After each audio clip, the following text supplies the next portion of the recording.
I thought the worst part of Christmas dinner was my mother sneering at my career and calling it childish online nonsense. Then I left my laptop screen unlocked. A single number hit them like a physical blow, $14 million. The room went silent for 1 second before my brother slammed the table, demanding a transfer tonight. They think I am prey, but I have been preparing for this moment for years. My name is Brinley Perry. I am 34 years old. If you grew up in a house like mine, you learn the physics of family affection very early. It is not created or destroyed. It is simply hoarded. In the Perry household, love was a limited resource, and my older brother, Dylan, held the monopoly. I was not abused, and I was not starved. I was simply the background noise. I was the sturdy furniture that you only notice when you stub your toe on it. I was the reliable one, the boring one, the one who did not need saving, and therefore, did not need attention. Christmas at my mother's house in the suburbs of Milwaukee always felt like walking into a time capsule that had been slightly damaged by water. The air inside was always 10 degrees too hot, thick with the smell of roasted turkey, sage stuffing, and the faint, underlying scent of stale cigarette smoke that clung to the curtains despite Marla quitting 5 years ago. The television in the corner was always blaring at a volume that made your teeth vibrate. It was tuned to the pregame show for the Packers, the commentators shouting about defensive lines and injury reports. The house was cramped. It was a small 2-bedroom ranch that felt even smaller when the extended family squeezed in. My Aunt Linda, my Uncle Rick, and 3 cousins who all seemed to be in various stages of unemployment were packed around the dining table that had been extended with a card table at the end. That was where I sat. The card table section. The wobbly end of the dynasty. I sat there, smoothing a napkin over my lap, watching my mother. Marla was in her element. She was bustling between the kitchen and the dining room, her face flushed from the oven heat and the 2 glasses of Chardonnay she had already consumed. She carried a platter of mashed potatoes as if it were a holy relic. She placed it down right in front of Dylan. Dylan sat at the head of the table. That was his spot. He was 36, 2 years older than me, but he still had the restless energy of a teenager who owed someone money. He was wearing a Green Bay jersey that was a size too tight across the shoulders. He looked tired. There were dark circles under his eyes, the kind you get from staring at odd screens at 3 a.m. But here, in this room, he was the king. I watched him scoop a mountain of potatoes onto his plate. He didn't say thank you. He didn't have to. The noise in the room was a wall of sound. Uncle Rick was arguing about gas prices. Aunt Linda was complaining about her hip surgery. The TV screamed about a touchdown. I took a sip of water. I had brought 3 bottles of wine, expensive Pinot Noir from a vineyard I liked in Oregon, but Marla had opened a jug of sweet red blend instead because it goes down easier. My wine sat unopened on the counter. Then came the moment I had been dreading, the toast. Marla tapped her fork against her glass. The cheap crystal made a dull thudding sound. The room quieted down, though the TV kept shouting. I just want to say, Marla began, her eyes immediately misting up. She looked at Dylan, her gaze soft and adoration-filled. I am so blessed. We have had a hard year. Inflation is up. Everything costs so much.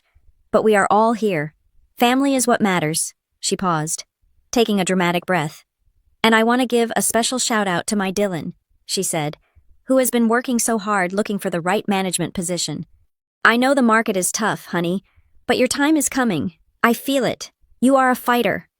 Thanks, Ma, Dylan said, mouth full of turkey. Then Marla turned her head toward the end of the table. Her eyes changed.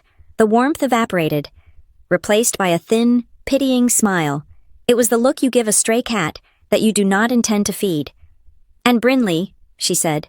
The table turned to look at me. We are glad you could make it from Denver. It is a long flight. It's good to be here, Mom, I lied. So, she said, her voice raising an octave, performing for the audience. How is your little online thing going? Is that still happening? Are you still surviving? The table erupted in a ripple of polite, chuckling laughter. It was the designated joke. Brinley and her computer. Brinley and her imaginary career. I felt the heat rise up my neck, but I kept my face perfectly still. I had practiced this face in the mirror for decades. It is going fine, Mom, I said calmly. Work is good. Work, Dylan snorted. He slammed his beer down a little too hard. She calls it work. You sit in your pajamas and type, right? What is it again? Data entry. Crypto scams. It is financial analytics. Dylan, I said, my voice steady. I run a small fund. A fund, he mocked, rolling his eyes at Uncle Rick. She runs a fund, like she is on Wall Street. Listen, Bryn, real work is when you sweat. Real work is when you build something. Sitting at a computer isn't a profession. It is a hobby. Well, Marla interrupted, waving her hand dismissively. As long as it pays your rent, I suppose. I just worry about you. Brinley, no benefits, no pension, no security. It is all just pixels. It is childish to rely on the internet for your livelihood. Eventually, you have to grow up and get a real job. She looked around the table for approval and found it. Aunt Linda nodded sympathetically. Uncle Rick winked at me as if to say humor her. I am doing okay, Mom, I repeated. Really? Sure, Dylan said. That is why you drive that rental car, right? Because you are rolling in it. I didn't tell him I drove a rental because I didn't want to put miles on my Range Rover, or because driving a luxury SUV into this driveway would have caused a different kind of explosion. I just nodded. The rental is fine, I said. I swallowed the insult along with a dry piece of turkey. This was the deal. This was the price of admission. I was the good daughter, the one who didn't cause scenes, the one who absorbed the snide remarks so the holiday wouldn't be ruined. They needed me to be small so they could feel big. They needed me to be failing so their own stagnation didn't feel so sharp. The conversation drifted away from me, back to the football game and the price of heating oil. I exhaled, a long, slow breath through my nose. I needed a break, just for a minute. I am going to check on dessert, I said, standing up. Sit down. Brinley, I haven't cleared the table yet, Marla snapped. I just need to check something in my bag, I said. I will be right back. I walked out of the dining room and into the living room. It was technically the same space, separated only by a half wall, but the noise of the TV provided a sonic barrier. My leather laptop bag was sitting on the ugly floral sofa. My heart was hammering a slow, heavy rhythm against my ribs. I needed to see it. I needed to remind myself of reality. I unzipped the bag and pulled out my laptop. It was a sleek, high-performance machine, unrecognizable to them. To them, it was a toy.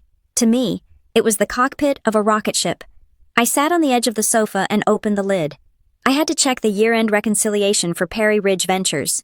The markets were closed for the holiday, but the futures were moving, and I had a significant position in a Singaporean fintech startup that was announcing their quarterly earnings in 3 hours.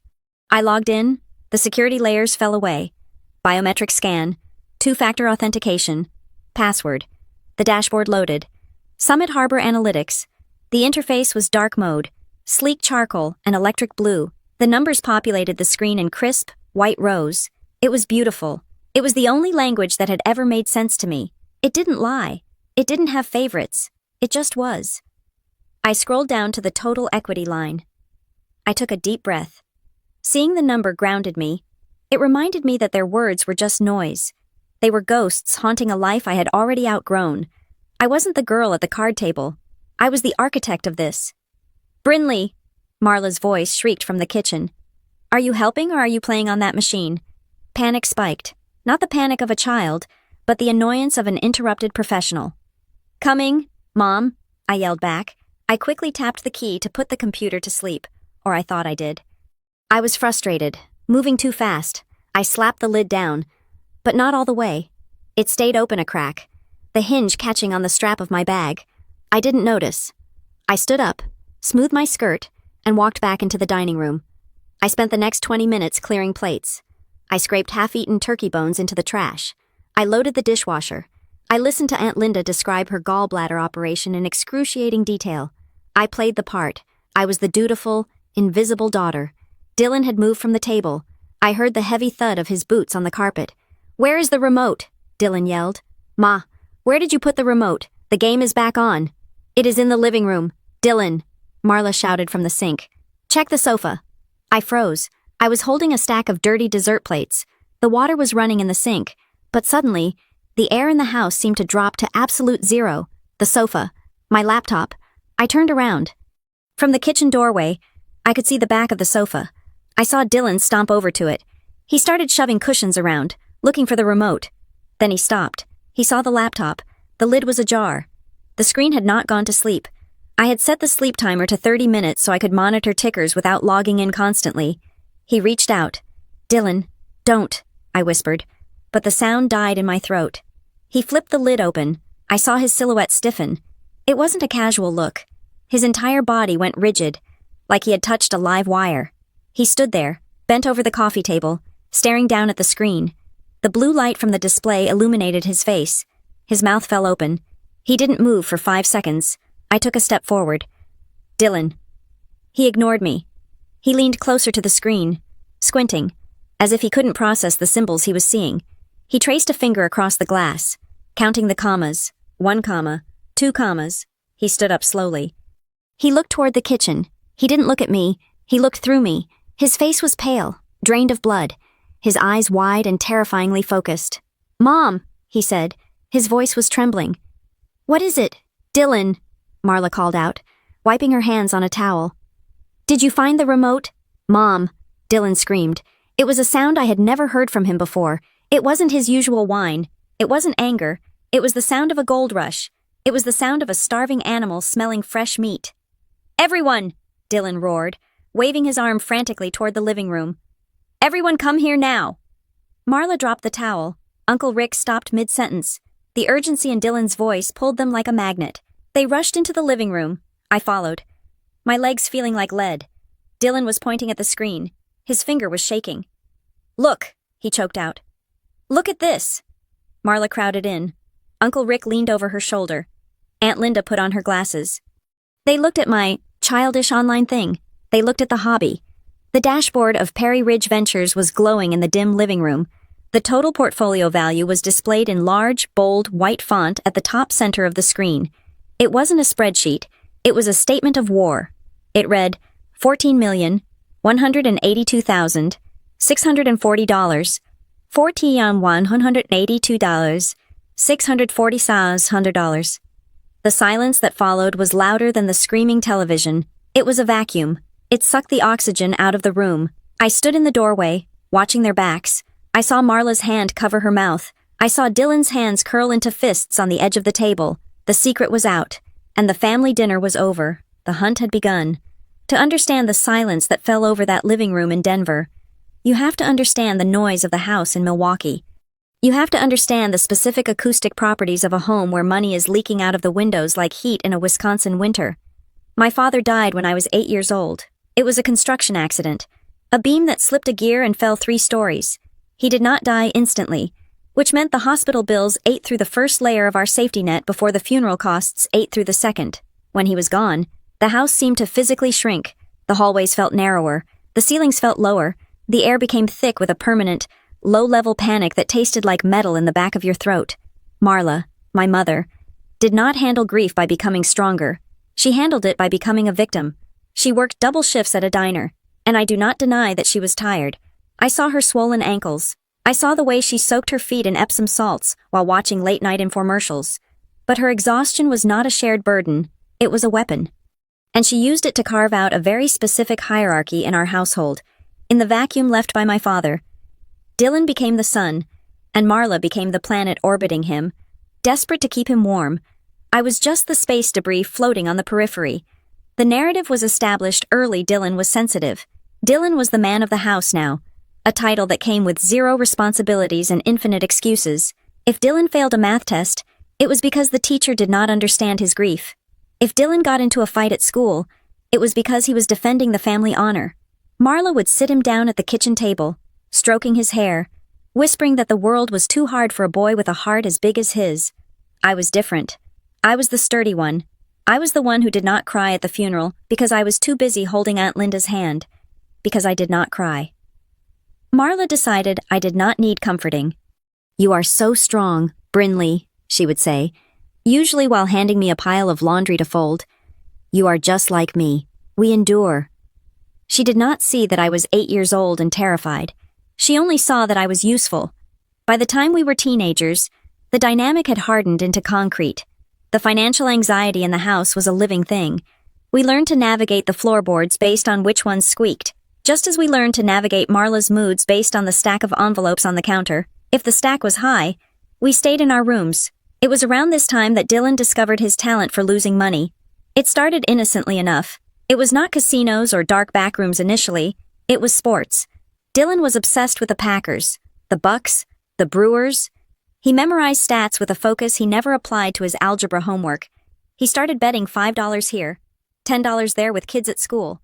I remember the first time I realized it was a problem. I was 12. I walked into the living room and found Dylan, then 14, pacing back and forth in front of the television. He was sweating. It was November, and the heat was set to 62 degrees to save money, but his shirt was damp. "Come on," he was muttering, chewing on his thumbnail until it bled. "Cover the spread. Just cover the spread." When the game ended and his team lost, he threw the remote control at the wall. It shattered. Marla came running in, not to scold him, but to soothe him. When he confessed he owed a senior at school $40, she did not ground him. She went to her purse. She took out the grocery money. "He is just looking for an outlet," she told me later as we ate pasta with butter because there was no money for sauce. "He is under so much pressure. Brinley, he wants to help us. He thought if he won, he could buy me a new coat." She rewrote his addiction as an act of love, and because she paid his debts, he never learned the math of loss. He only learned that if he screamed loud enough, the consequences disappeared. I learned the opposite lesson. I learned that needs were liabilities. If I needed new shoes, I was a burden. If I needed help with homework, I was adding stress to a woman who was already breaking. So I learned to be invisible. I became the ghost of the household. I learned to fix the toilet flapper with a paperclip so we would not have to call a plumber. I learned to cook meals out of pantry scraps, stale crackers crushed over canned tuna, baked until it looked like a casserole. I walked 3 miles to school to save the bus fare, banking the quarters in a hollowed-out book on my shelf. I was not saving for a toy. I was saving for freedom. The breaking point, the moment that truly severed my emotional tether to them, happened when I was 16. I had entered a statewide mathematics competition. It was a big deal. My teacher had told me I had a natural gift for pattern recognition, for seeing the story inside the data. I had spent months preparing, staying late at the school library because it was the only place quiet enough to think. I made the finals. The ceremony was in Madison. I needed a ride. "I will be there," Marla had promised. She seemed genuine. She had even traded a shift with a coworker. "I am proud of you.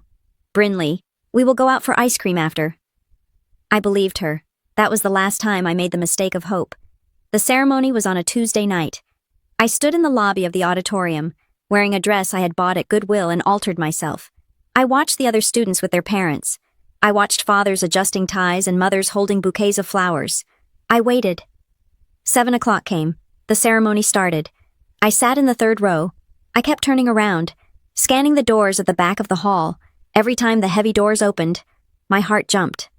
But it was never her. When they called my name as the second-place winner, I walked up to the stage. The lights were blinding. I shook the judge's hand. I looked out into the black void of the audience, desperate to see a familiar face, a wave, anything. There was nothing. Just empty seats and strangers clapping politely. I accepted the certificate. I walked off stage. I went to the bathroom and splashed cold water on my face so I would not cry. Then I walked to the Greyhound station and bought a ticket home with my emergency money. I got back to the house after midnight. The lights were all on. I walked in, expecting a disaster, a car accident, a hospital visit, a death. Instead, I found Marla sitting at the kitchen table, holding a cup of tea. Dylan was slumped on the couch, staring at the floor, looking sullen. "You're back," Marla said. She didn't look at me. She looked tired, but not frantic. "Where were you?" I asked. My voice was very quiet. "You said you would drive me." "Oh, honey," Marla sighed, gesturing vaguely toward the living room. "It was a crisis. Dylan had a bad evening." I looked at Dylan. He didn't look injured. He looked angry. "What happened?" I asked. "The Bucks blew a 12-point lead," Dylan muttered. I stared at him. "You missed my ceremony because of a basketball game."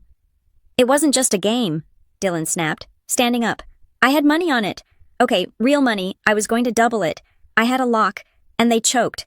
I lost $200. Brinley, do you know what that feels like?" He was shouting at me as if he were the victim, as if his lost wager was a tragedy equal to a death in the family. I looked at Marla. I waited for her to correct him. I waited for her to tell him that he was selfish, that he had ruined my night for a gambling loss. "He was having a panic attack," Marla said softly. "He couldn't breathe.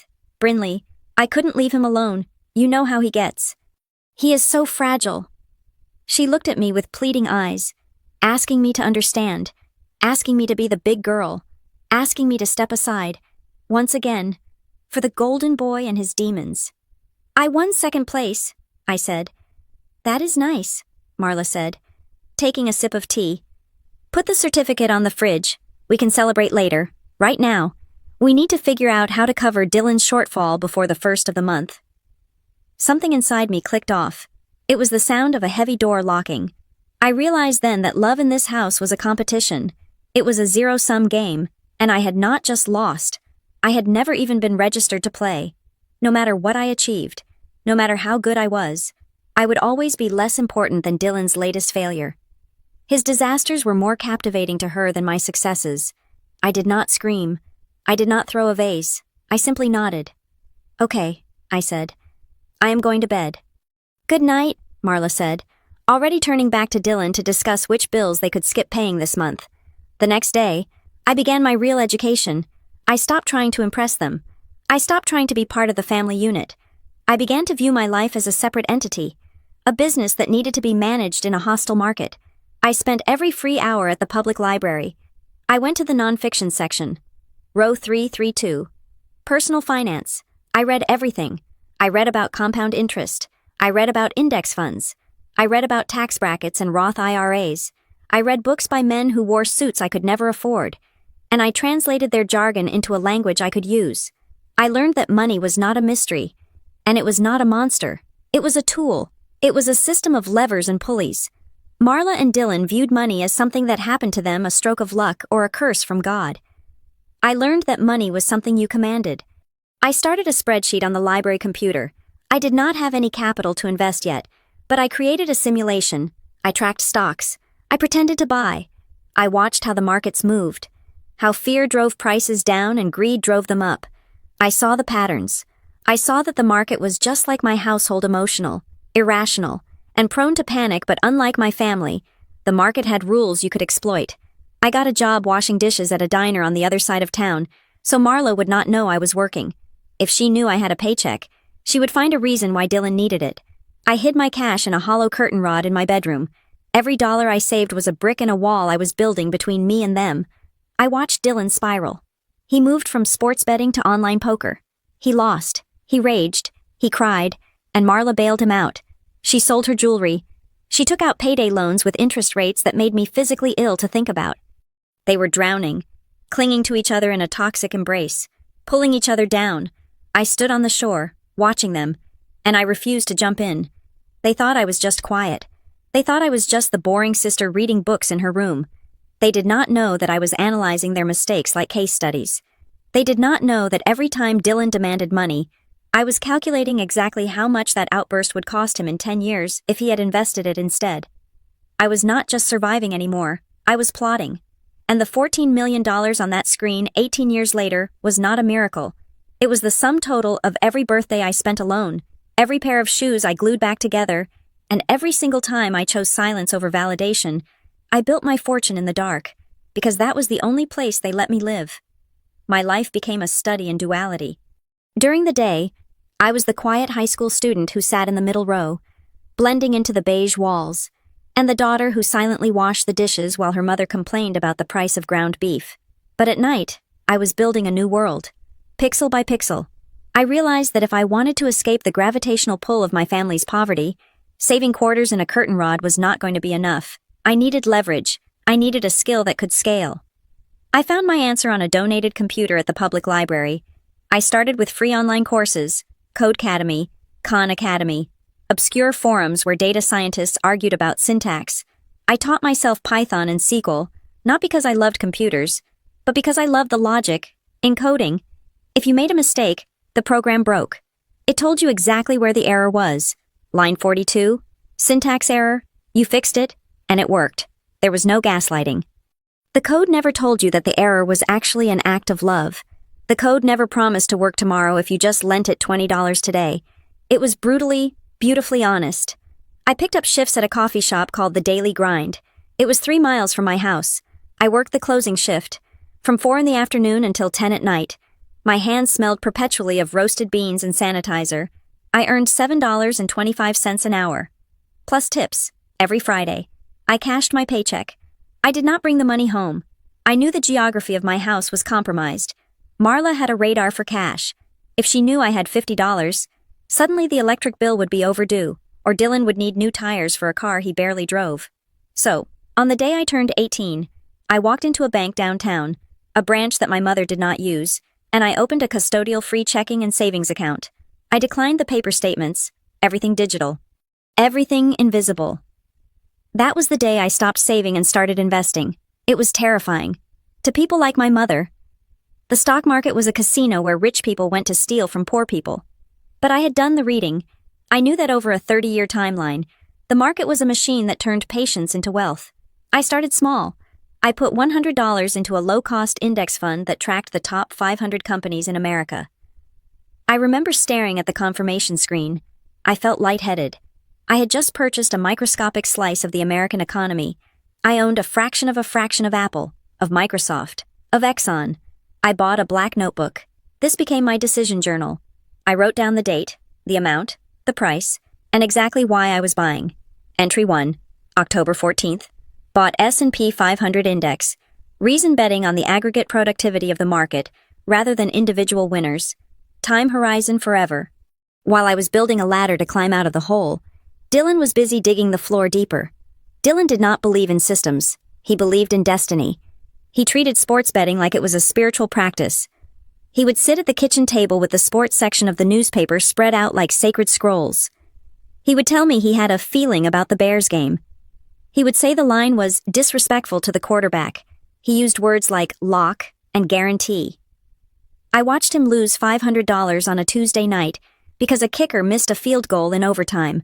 The house exploded. He punched a hole in the drywall next to the pantry. He screamed that the game was rigged, that the referees were on the payroll, that the universe was conspiring against him. Marla did not tell him to stop. She did not tell him to get a second job to cover the loss. She made him a cup of hot chocolate. "It is okay, honey," she soothed him, rubbing his back as he hyperventilated. "You just had bad luck. You called it right. I know you did. Next time, it will turn around." She gave him money from the jar where she was saving for her dental work. She literally took the teeth out of her own mouth to feed his addiction. I sat at the card table, doing my calculus homework, and I wrote in my notebook, Entry 4, November 2nd, market down 2%.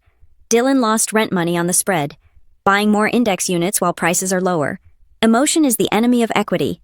The gap between us was widening, not just financially, but philosophically.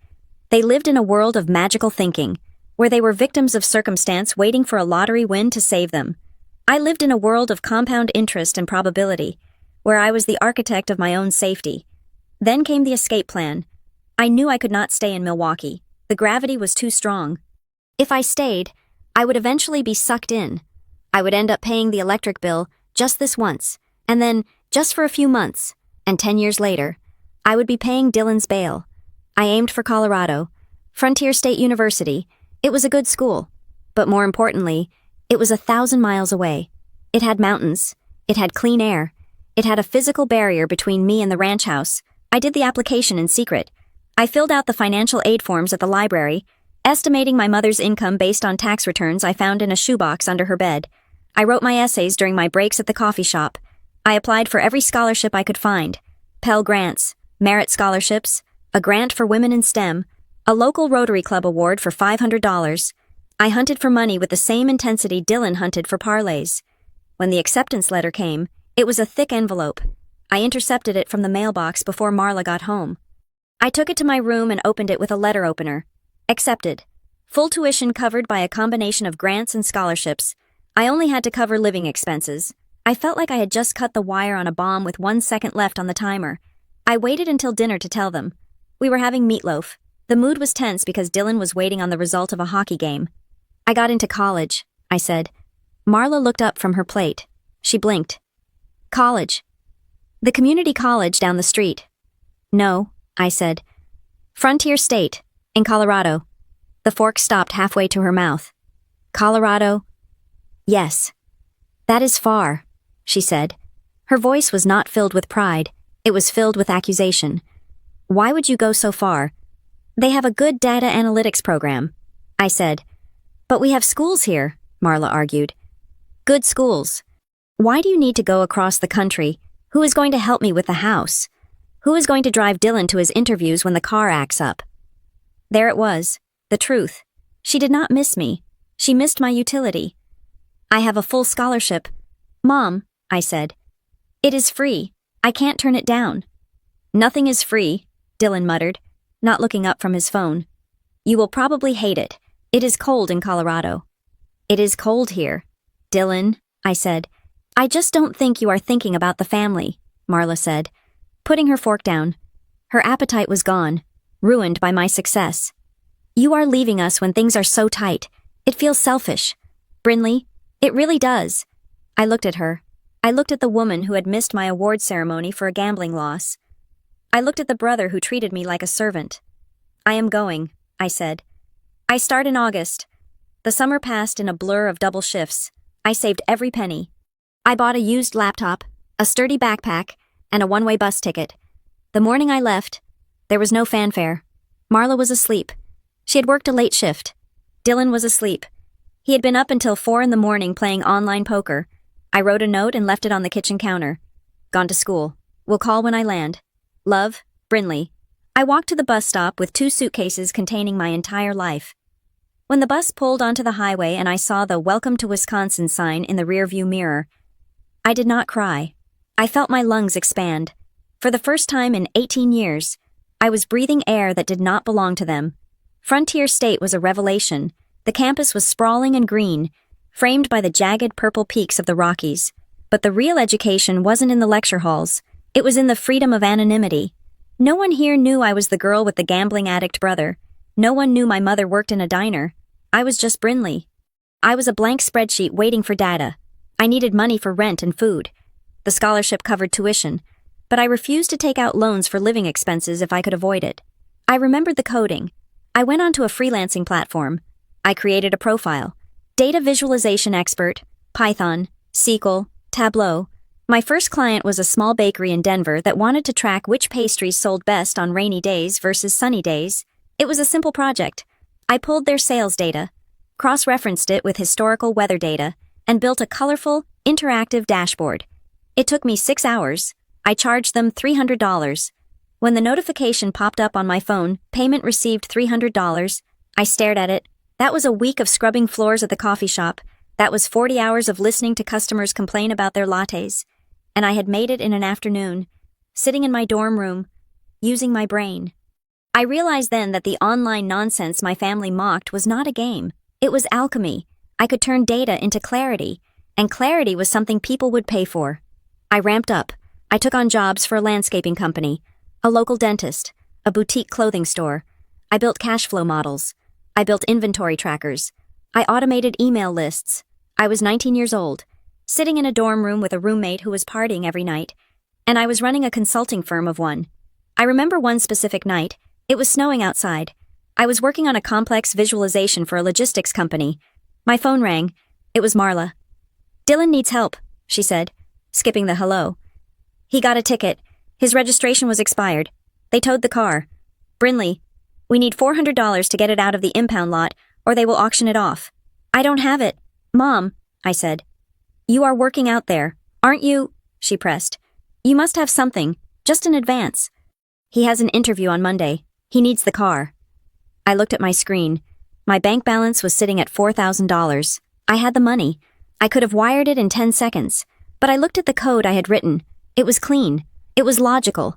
It was built on rules. If you break the rules of the code, the program fails. If I broke my own rules now, my life would fail. I am a student. Mom, I said. I am eating ramen. I don't have $400 for a tow truck. Fine, she snapped. I guess he will just miss the interview. I hope you are happy. She hung up. I put the phone down. I went back to my code. I finished the project. The client paid me $600 the next morning. I took that $600 and I bought shares in a semiconductor company that was designing chips for cloud computing. I wrote it in my journal. Entry 22, January 12th. Denied bailout request. Invested proceeds in infrastructure. I am not the safety net anymore. That was the moment I truly left home. Not when I got on the bus, but when I kept my money in my pocket. I realized that the thing they despised, my computer, my fake job, my cold logic was the only thing that was going to feed me. And I was going to let it feed me until I was so full they could never starve me again. After graduation, I did not return to Wisconsin. I did not even look back. I drove my beat-up sedan straight into the heart of Denver's tech corridor and parked it in the garage of Summit Harbor Analytics. Summit Harbor was not a bank. It was a fintech firm, which meant we did not deal in gold bars or vaults. We dealt in data. We built the plumbing that allowed money to move through the internet, the APIs, the risk assessment algorithms, the fraud detection layers that happen in the milliseconds between you swiping your card and the coffee machine turning on. The office was a glass box of silence and air conditioning. It was my sanctuary. There was no shouting here. There were no emotional outbursts. There was only the hum of servers and the click of mechanical keyboards. I started as a junior analyst on the risk product team. My job was to look at transaction patterns and identify anomalies. I was looking for the story behind the spending. I learned very quickly that a financial report is not just a spreadsheet, it is a map of human behavior. If you know how to read a balance sheet, you know a company's secrets. If you know how to read a capitalization table, or a cap table, you know who actually holds the power. I learned to look at burn rate, which is how fast a company dies if it stops making money. I learned about churn, which is how many people hate your product enough to leave. I fell in love with the clarity of it. In my family, truth was fluid. It changed depending on who was shouting the loudest. In finance, truth was binary. Either the money was there, or it was not. While my colleagues were buying Teslas and financing ski condos in Vail with their bonuses, I lived like a monk. I rented a small studio apartment. I shopped at discount grocery stores. I drove my old car until the transmission finally gave up. And then I bought a used Honda. I was not hoarding money to swim in it. I was hoarding it to buy my way onto the other side of the table. I started angel investing, to the uninitiated. Angel investing sounds like something only billionaires do, but the landscape had changed. There were platforms now, accredited investor portals where you could buy into a startup for as little as $1,000 or $2,000. It was risky. It was essentially gambling. But unlike Dylan's parlays, the odds here were based on due diligence, not superstition. I focused on what I knew: payments, back-end infrastructure, unsexy software that made banks run faster. I remember my first real win. I had put $5,000 money I had scraped together from overtime and bonuses into a small company building a bridge between legacy banking systems and crypto wallets. It was boring, technical, and absolutely necessary. 18 months later, a major credit card processor acquired them. I was sitting at my desk at Summit Harbor when the email came through. I opened the attachment. I looked at the payout figure, $82,000. My $5,000 had become $82,000 in less than 2 years. I did not scream. I did not call anyone. I simply closed the tab, walked to the break room, and made myself a cup of free office coffee. I stood by the window looking out at the Rocky Mountains, my heart beating a steady, heavy rhythm. Most people would have bought a car. Dylan would have booked a suite in Vegas. I went back to my desk and reinvested $70,000 of it into a diversified basket of 4 other startups. I kept $12,000 in cash as an emergency fund. I did not buy a single new piece of clothing.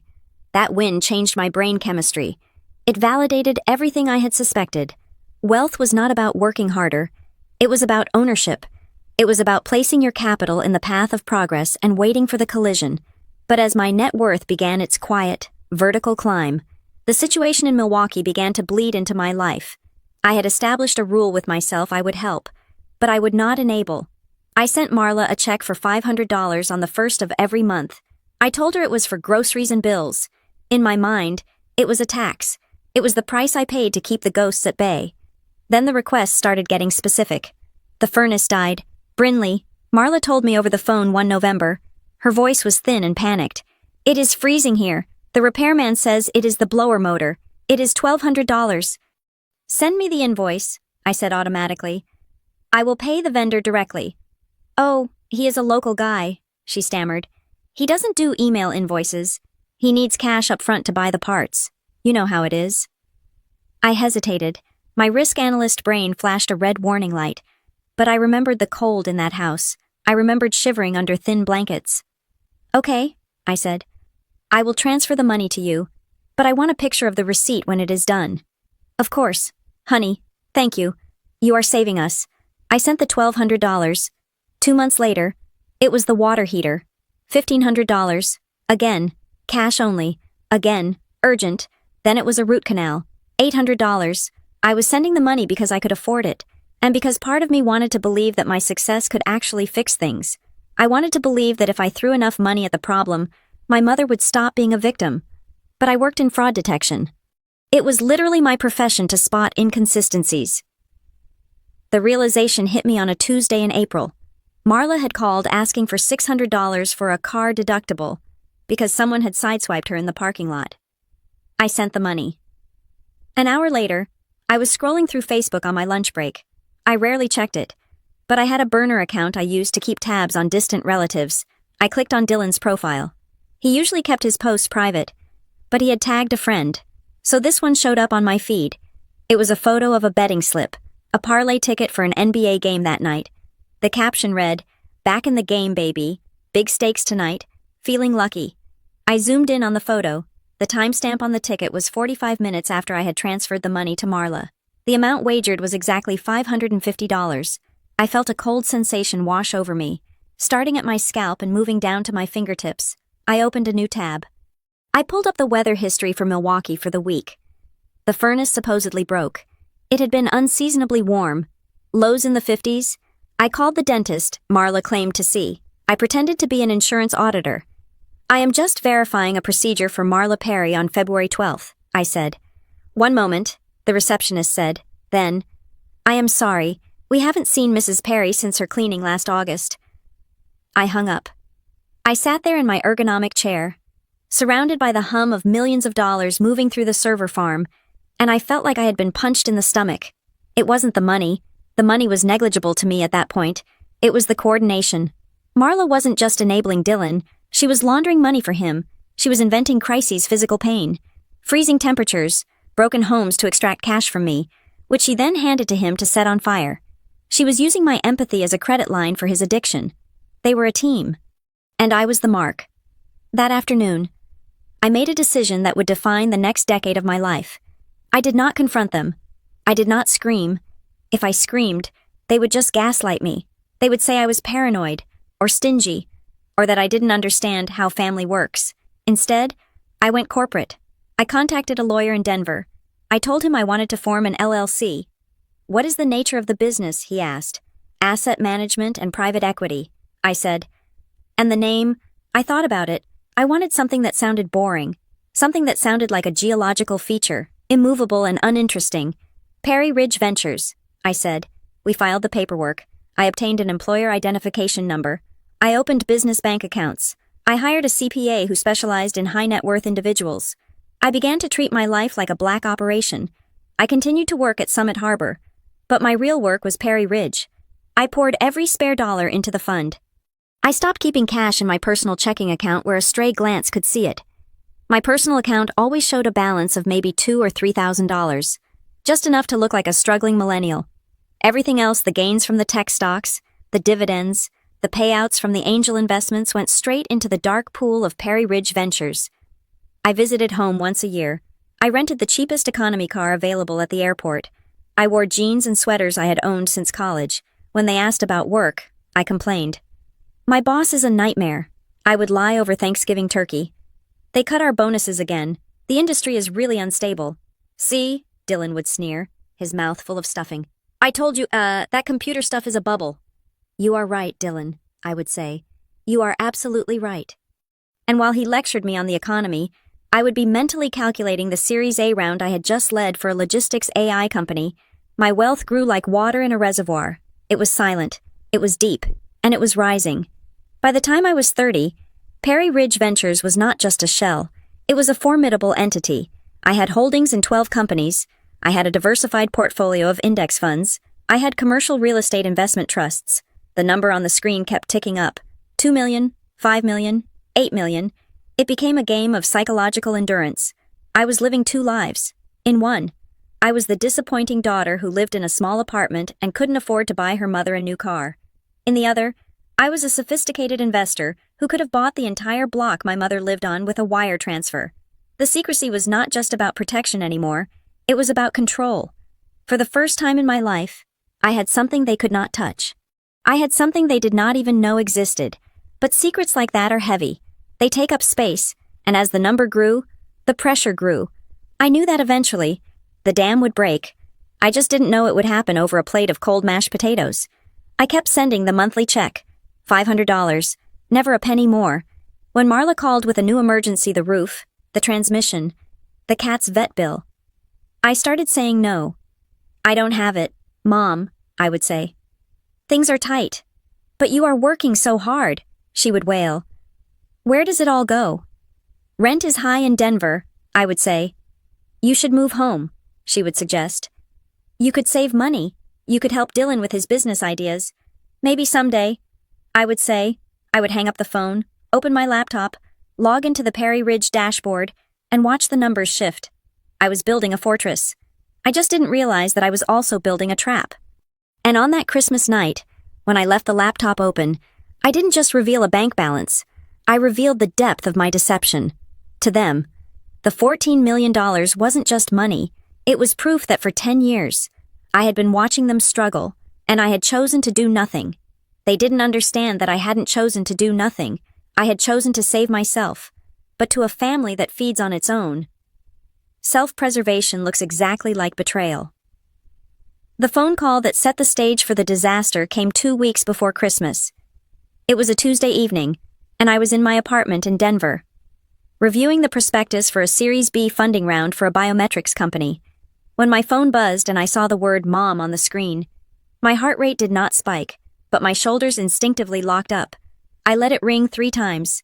That was my rule. Answer on the first ring, and you look eager. Answer on the third, and you look busy. Hi, Mom, I said, keeping my voice neutral. Oh, Brinley, Marla sighed. There was no hello. She launched straight into the performance. I was just at the grocery store. Have you seen the price of eggs? It is criminal.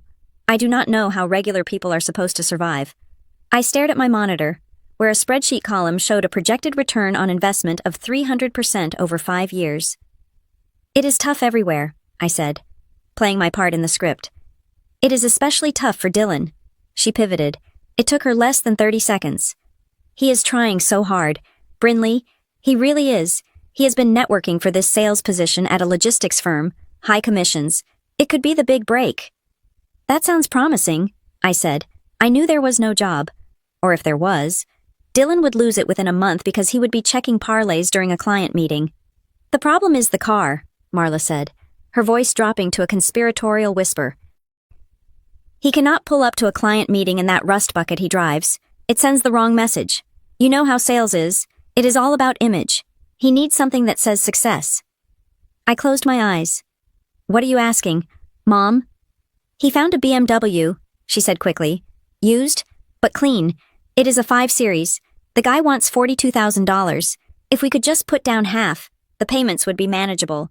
If you could just help him with the down payment. Brinley, I really think this would be the turning point. He just needs a win. I almost laughed. I held the phone away from my ear for a second. The turning point. We had passed the turning point 10 years ago. We were now just spiraling down the drain. $42,000. I had wired that exact amount that morning to a contractor in San Francisco without blinking, but giving it to Dylan was not spending. It was burning. No, I said. Brinley, please, she started, the whine creeping in. He is your brother. I am not buying Dylan a BMW. Mom, I said firmly, I am not doing this. So you do not care if he fails. I care that he pays his own bills, I said. I am not discussing this. Silence on the line. I could hear her breathing, calculating her next move. She realized the direct assault had failed, so she switched to the guilt maneuver. Fine, she said, her voice icy. I guess we will just figure it out, like we always do. I just hope we can afford a decent Christmas dinner this year, with the heating bill being what it is. I was thinking we might just do sandwiches. It was a trap, and I walked right into it because it was easier than fighting. Don't do sandwiches, I said. I will handle dinner. I will cater it. I will have everything delivered. You do not have to cook. You do not have to buy anything. Oh, she said, her tone instantly brightening. Well, that would be nice, since you are refusing to help your brother. I suppose that is the least you can do. That was the preamble. That was the mood music. When I arrived in Milwaukee on Christmas Eve, I checked into a mid-range hotel near the airport.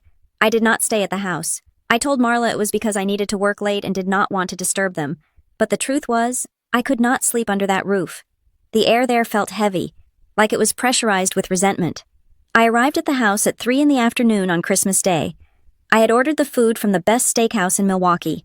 I had treated the order like a logistical operation: prime rib, medium rare, truffle mashed potatoes, creamed spinach, lobster bisque, 3 different kinds of pie.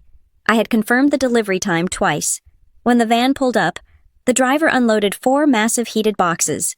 The smell of roasted meat and rich butter filled the driveway, momentarily overpowering the smell of damp leaves and neglect that usually surrounded the property.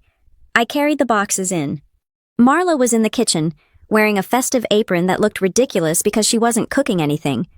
"Wow," Aunt Linda said, peering into the boxes as I unpacked them. "Look at this spread. Prime rib. This must have cost a fortune." I opened my mouth to say, "Yes, it did," and I was happy to do it, but Marla cut me off. "Oh, you know Brinley," Marla said, waving a hand dismissively while she arranged the meat on a platter. "She is always on that computer. She found some kind of coupon code, or a group deal. You know how they have those internet discounts for things that are about to expire? She got it for pennies on the dollar." I froze. I was holding a container of lobster bisque that cost $80 a quart. "It wasn't a coupon." "Mom," I said quietly. "It is smart," Uncle Rick said, nodding at me. "My nephew does that. He scours the web for glitches, gets stuff for free. Good for you. Brinley, way to work the system." They didn't see generosity. They saw scamming. They assumed that because I was good with computers, I had simply tricked an algorithm into sending us food. If I had paid full price, that would mean I had money. And if I had money, Marla would have to explain why I wasn't buying Dylan a BMW. So, in her narrative, the food had to be cheap. It had to be a trick. I set the soup down. "Enjoy the food," I said tightly. We moved to the dining room. The table was set. The television was on. It was always on. Dylan was not there. "Where is Dylan?" I asked, taking my seat at the wobbly card table extension. "He is coming," Marla said, pouring wine. "He had to take a call. Important business." He walked in 10 minutes later. He did not look like a man doing important business. He looked like a man who had not slept in 2 days. He was wearing jeans and that tight Packers jersey. He didn't even look at the table. His eyes were glued to his phone screen. "Hey," he grunted to the room in general. He sat down at the head of the table. He didn't look at me. He didn't say, "Hi, Brinley. Thanks for coming. Thanks for the $500 of prime rib on my plate." He tapped his screen furiously. I knew that tap. He was refreshing a live betting app. "Put the phone away, Dylan," Marla said gently. "It is Christmas." "Hang on," Dylan snapped. "The spread just shifted. I need to hedge this." He tapped for another 30 seconds, then slammed the phone down on the table. Face up, he finally looked at the food. "Steak," he said. "Nice." He forked a massive slab of meat onto his plate without asking for the platter to be passed. I had my leather bag next to my feet. Inside was my laptop. I had brought it for a specific reason. The Asian markets were opening in an hour, and Perry Ridge Ventures had a significant position in a Japanese robotics firm that was facing a regulatory ruling. I needed to see the opening bell. It was a $10 million position. I couldn't just ignore it because Aunt Linda wanted to talk about her cats. "So," Uncle Rick said, chewing loudly, "this meat is good, really good. You got this on a discount." Marla said, "That is right," I said, staring at my plate. "A discount. Must be nice," Rick said. "Everything is so expensive now. Gas is up, rent is up. I do not know how the young people do it. Brinley, you are still renting, right, in Denver?" "Yes," I said. "I rent?" I didn't mention that I rented a 2-bedroom penthouse in the Lodo district with a view of Coors Field, or that I could have bought the building if I liquidated my bond portfolio. "See, that is the problem," Aunt Linda chimed in. "No equity. You throw that money away every month. You really should look into buying a starter home. Honey, even a condo, something to build a future on." I took a sip of water. The irony was so thick I could choke on it. These people, who had refinanced their homes 3 times to pay off credit card debt, were giving me financial advice. "I will keep that in mind," I said. "And how is the job?" Cousin Ashley asked. She worked as a dental hygienist and considered herself the success story of the family because she had a 401k with $4,000 in it. "Still doing the data thing." "Yes," I said. "Still doing the data thing." "Is it safe?" she asked. wrinkling her nose. I heard about all those tech layoffs, Twitter, Facebook. It seems so unstable. One day you are coding, the next day your badge does not work. It can be volatile, I agreed.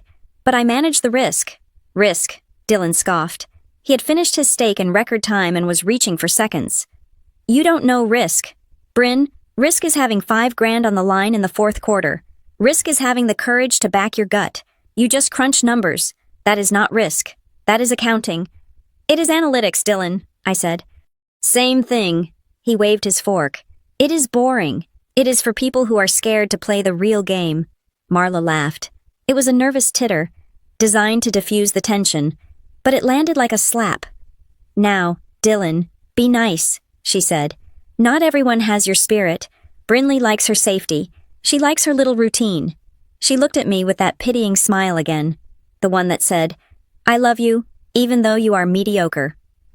We are just worried about you, sweetie, Marla continued, addressing the whole table now. She is 34, no husband, no kids, and this job, does it even have a pension? Do you have benefits? I have health insurance, Mom, I said. But a pension, she insisted. Real security, like your father had. Something that takes care of you when you are old, because you cannot stare at a screen forever. Eventually, your eyes go, and then what? The table chuckled. It was a collective release of anxiety. They were all struggling. They were all afraid of the future. But at least they weren't Brinley. At least they weren't deluding themselves with internet money. They had tangible problems. I had invisible ones. She is right, Uncle Rick said, wiping gravy from his chin. You gotta think about the long term. Brinley, you don't want to wake up at 50 with nothing but a hard drive. I felt a vibration in my bag. It was a notification on my phone, linked to my laptop. The Japanese market had just opened. The ruling had been announced. I needed to check. The conversation swirled around me. They were comparing the price of milk. They were complaining about the mayor.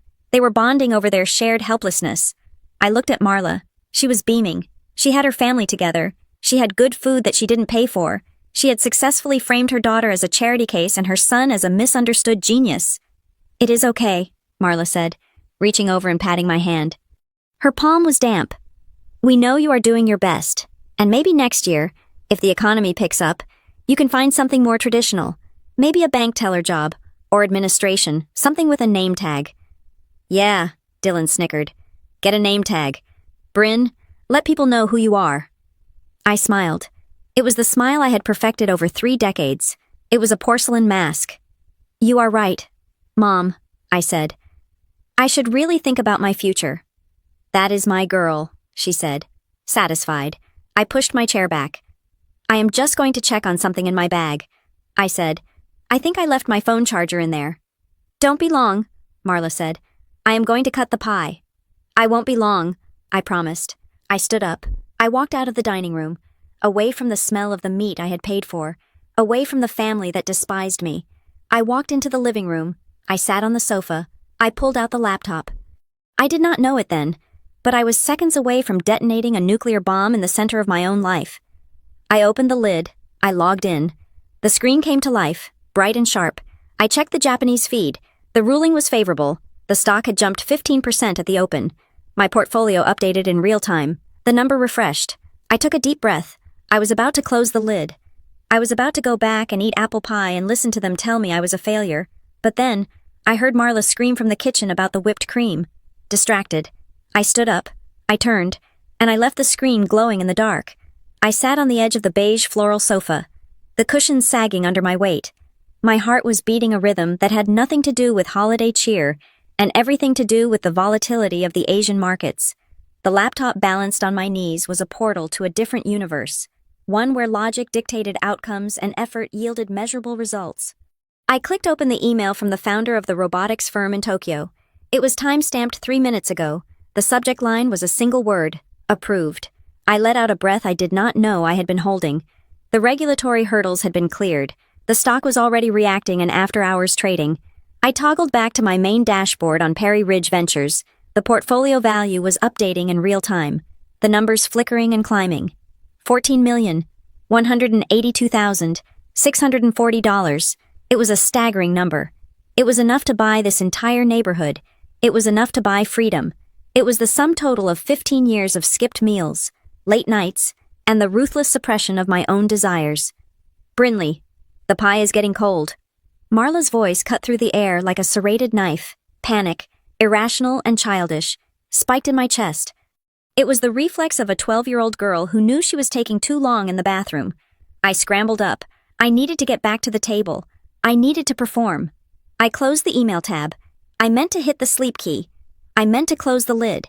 But my thumb slipped on the trackpad, and my mind was already 3 rooms away, bracing for my mother's criticism. I stood up, leaving the laptop open on the coffee table, the screen glowing bright blue in the dim room. I walked toward the kitchen. I made it 3 steps into the hallway. Then I heard Dylan. He had bypassed the dining room and come straight into the living room, likely looking for a place to make a private call to his bookie. I heard his heavy boots stop on the carpet. There was a pause. It lasted exactly 2 seconds. It was the silence of a bomb taking a breath before detonation. "What the hell?" Dylan whispered. I froze in the hallway. My stomach dropped through the floor. I spun around, but it was too late. Dylan was standing over the coffee table. The blue light from the screen illuminated his face, casting long skeletal shadows across his features. His eyes were wide, fixed on the bold white font in the center of the black dashboard. He wasn't reading a text message. He was reading my soul. "Mom," he croaked. Then his voice rose, cracking with a mix of hysteria and rage. "Mom, get in here." The dining room chairs scraped against the floor. "What is it?" Marla called out, annoyed. "Dylan, stop shouting." "Everyone!" Dylan roared. He pointed a shaking finger at the screen, never taking his eyes off it. "Get in here right now. You have to see this." Marla appeared in the doorway, wiping her hands on a napkin. Aunt Linda and Uncle Rick followed, their faces masks of confusion. Cousin Ashley peeked around the corner. I stood paralyzed near the bookshelf. I wanted to run. I wanted to vomit. "What is wrong with you?" Marla asked, stepping into the living room. "Did you lose another bet?" "No," Dylan said. He looked up, and his eyes found me. They were not the eyes of a brother. They were the eyes of a stranger looking at a winning lottery ticket that had been stolen from him. "Look at her computer. Just look at it." Marla frowned. She walked over to the sofa. She looked down. She squinted. She leaned closer. She read the number. $14 million. The air left the room. It was sucked out instantly, leaving a vacuum so intense my ears popped. Marla stood up slowly. She looked at the screen, then at me, then back at the screen. Her face did not light up with pride. There was no joy. Her expression crumpled into something ugly, a mixture of betrayal and fury. "Is this real?" she whispered. "It is real," Dylan shouted, his voice vibrating. "Look at it. That is a portfolio. That is her name right there. Perry Ridge Ventures. That is her." He turned to me. "You have $14 million. I opened my mouth, but my throat was dry as sandpaper. "It is assets under management," I stammered, falling back on technicalities. "It is not all liquid. It is equity in companies. It is—" "Shut up," Dylan screamed.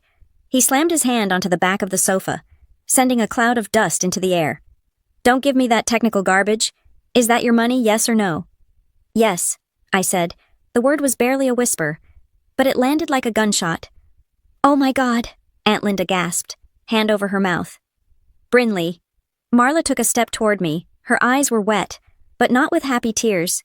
She looked at me with the same expression she used when I broke a plate as a child. "How dare you?" she hissed. I blinked, confused. "What? How dare you?" she repeated, her voice rising to a shriek. "We are sitting here eating sandwiches. Well, we would have been eating sandwiches if you hadn't brought that charity food. I am clipping coupons. I am driving a car with a broken heater, and you have $14 million sitting in a computer. I send you money every month," I said, my voice shaking. $500. Dylan laughed. It was a manic, terrifying sound. "She sends $500. She is sitting on a mountain of gold, and she throws us pennies. You are sick. You are actually sick." "I earned that money," I said, finding a shred of my voice. "I worked for it. I invested it." "We are family," Marla screamed. She gestured wildly at the room, at the peeling wallpaper, at the worn carpet. "Look at us. Brinley, look at your brother.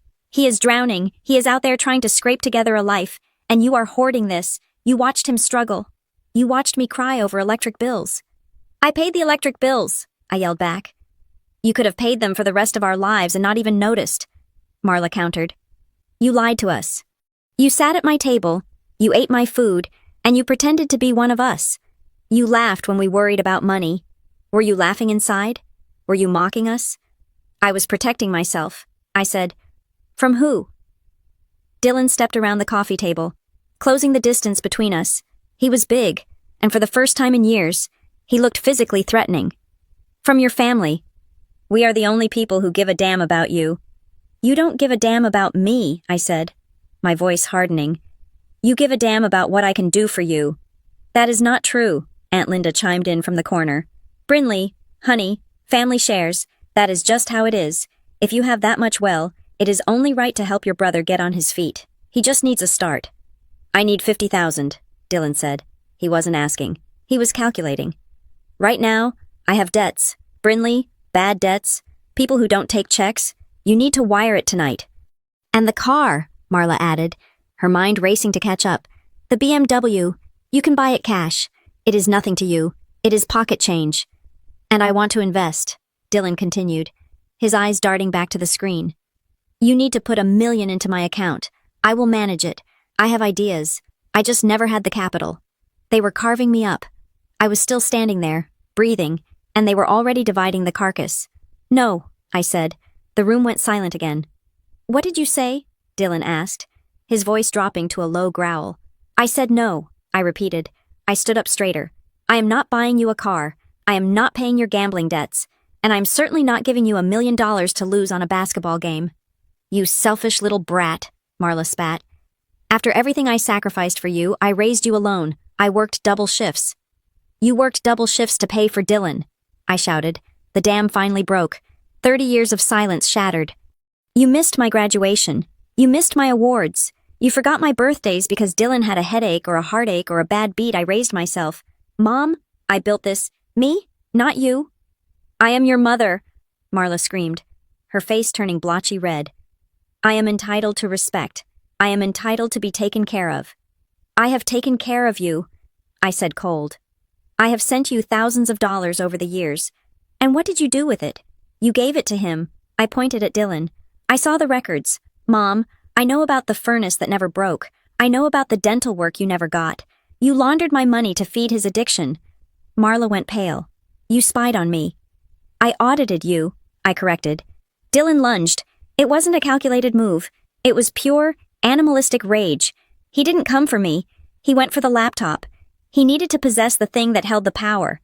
He reached out with both hands, his fingers hooked like claws. Give it to me, he yelled. Transfer it. You owe me. You owe me for being the one who stayed. I didn't flinch. I didn't step back. I stepped between him and the coffee table.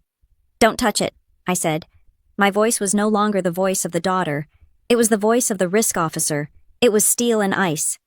Get out of my way, Dylan snarled, his face inches from mine. I could smell the stale beer and the desperation on his breath. I am taking it. I am transferring it tonight.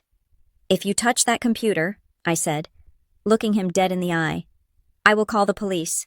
I will have you arrested for attempted theft and grand larceny, and with your record, Dylan, and the amount on that screen, you will go away for a very long time. The threat hung in the air. Vibrating, Dylan stopped. His hands were hovering inches from my shoulders.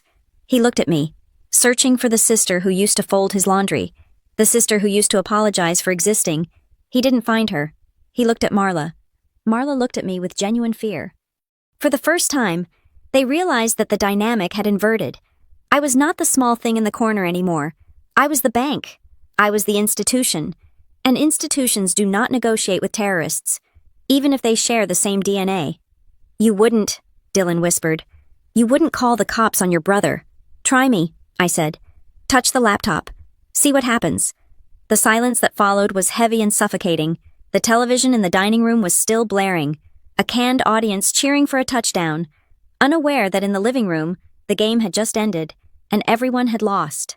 I walked out of that house with my laptop bag gripped so tightly in my hand that my knuckles turned white. I did not run. I did not give them the satisfaction of seeing me flee. I walked with the deliberate, measured pace of someone exiting a burning building who has already calculated the blast radius. Behind me, the house was not silent. I could hear Marla sobbing. A loud theatrical wail meant to penetrate the drywall and reach the neighbors. I could hear Dylan shouting something incoherent, the sound of a chair being kicked over, and the frantic murmuring of my relatives who were now witnessing the collapse of the illusion. I reached my rental car, unlocked it, and threw my bag onto the passenger seat. I got in and locked the doors. Only then did I exhale. The air inside the car was freezing, biting at my exposed skin, but I welcomed it. It felt clean. It felt sterile. I started the engine and reversed out of the driveway without looking back. As I turned onto the dark suburban street, my phone, which I had tossed into the cup holder, began to vibrate. It started as a single buzz, then another. Then it became a continuous, angry spasm against the plastic console. I did not look at it until I was 5 miles away, parked in the brightly lit lot of a 24-hour gas station. I needed to stop. My hands were shaking, not from fear, but from the adrenaline dump that follows a confrontation. I needed water. I needed to reset my biological systems. I picked up the phone. The screen was a cascade of notifications. 17 missed calls, 12 text messages, 3 notifications from Facebook Messenger. I opened the text thread first. Marla. You have destroyed this family. I hope you are happy. Your father is rolling in his grave. Marla. Come back right now and fix this. Dylan is hurting. You triggered him. Dylan. You think you are better than us? You are nothing. Dylan. Answer the phone. Dylan. I know you are at the hotel. I am coming over. Aunt Linda Brinley. Please answer your mother. She is hyperventilating. We just want to talk. I stared at the words. They were disjointed, desperate, and designed to hook into the soft parts of my psyche. But the soft parts were gone. They had been cauterized in that living room when Dylan tried to physically seize my property. I blocked Dylan's number first, then I muted Marla. I drove back to my hotel. It was a generic chain hotel near the airport, the kind with beige walls and abstract art that meant nothing. I double-locked the door. I put the chain across. I wedged a chair under the handle. It was paranoid. Perhaps. But I knew Dylan when he was cornered. He was not a strategist. He was a battering ram. I sat on the bed and opened my laptop. Not to work, but to document. In my line of work, if it is not recorded, it did not happen. I opened a new folder on my desktop and named it Evidence. I took screenshots of every text message. I saved the voicemails Marla had left, listening to only the first 3 seconds of each to confirm the sender before saving them. Her voice shifted from weeping to screaming and back again, a masterclass in emotional manipulation. Then, my phone pinged with a notification from Facebook. I rarely use the platform, keeping it only to monitor the family dynamics from a safe distance. I clicked the icon. My stomach turned over. Marla had posted a status update. It was posted 11 minutes ago. It already had 42 likes and 16 comments. The post read, I never thought I would say this, but money really is the root of all evil. My own daughter, who I raised with blood and sweat after her father died, came home for Christmas just to laugh at us. She is sitting on millions of dollars, literally millions, while her brother can barely afford rent, and I'm struggling to heat my house. She looked me in the eye and refused to help her own flesh and blood. She left us crying on Christmas. Please pray for my heart tonight. It is shattered. She had attached a photo of herself. It was a selfie taken in the kitchen. Her eyes red-rimmed, holding a tissue. The framing was perfect. She looked like a martyr. I scrolled through the comments. Susan Miller. That is awful. Marla. I always knew she was cold. Betty Higgins. Disgusting. Kids these days forget where they came from. Dylan Perry. She is a traitor. Don't worry, Ma. We don't need her.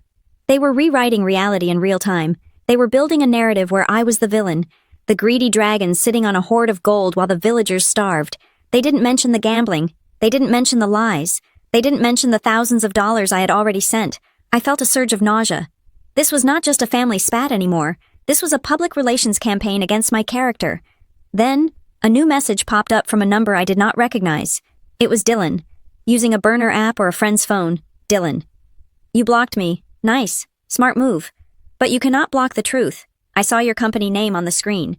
Summit Harbor Analytics. Fancy name. My blood ran cold.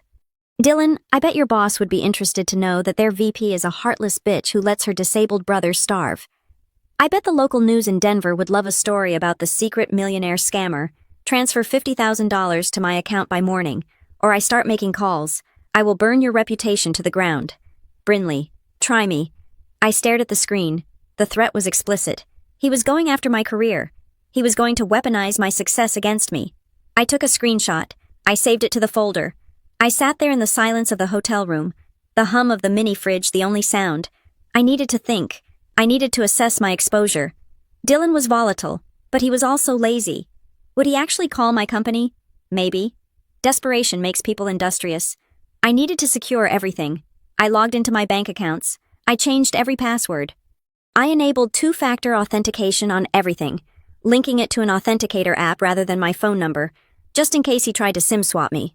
Then, a thought struck me. It was a sharp, jagged memory from 6 months ago. I was back in Denver, working late.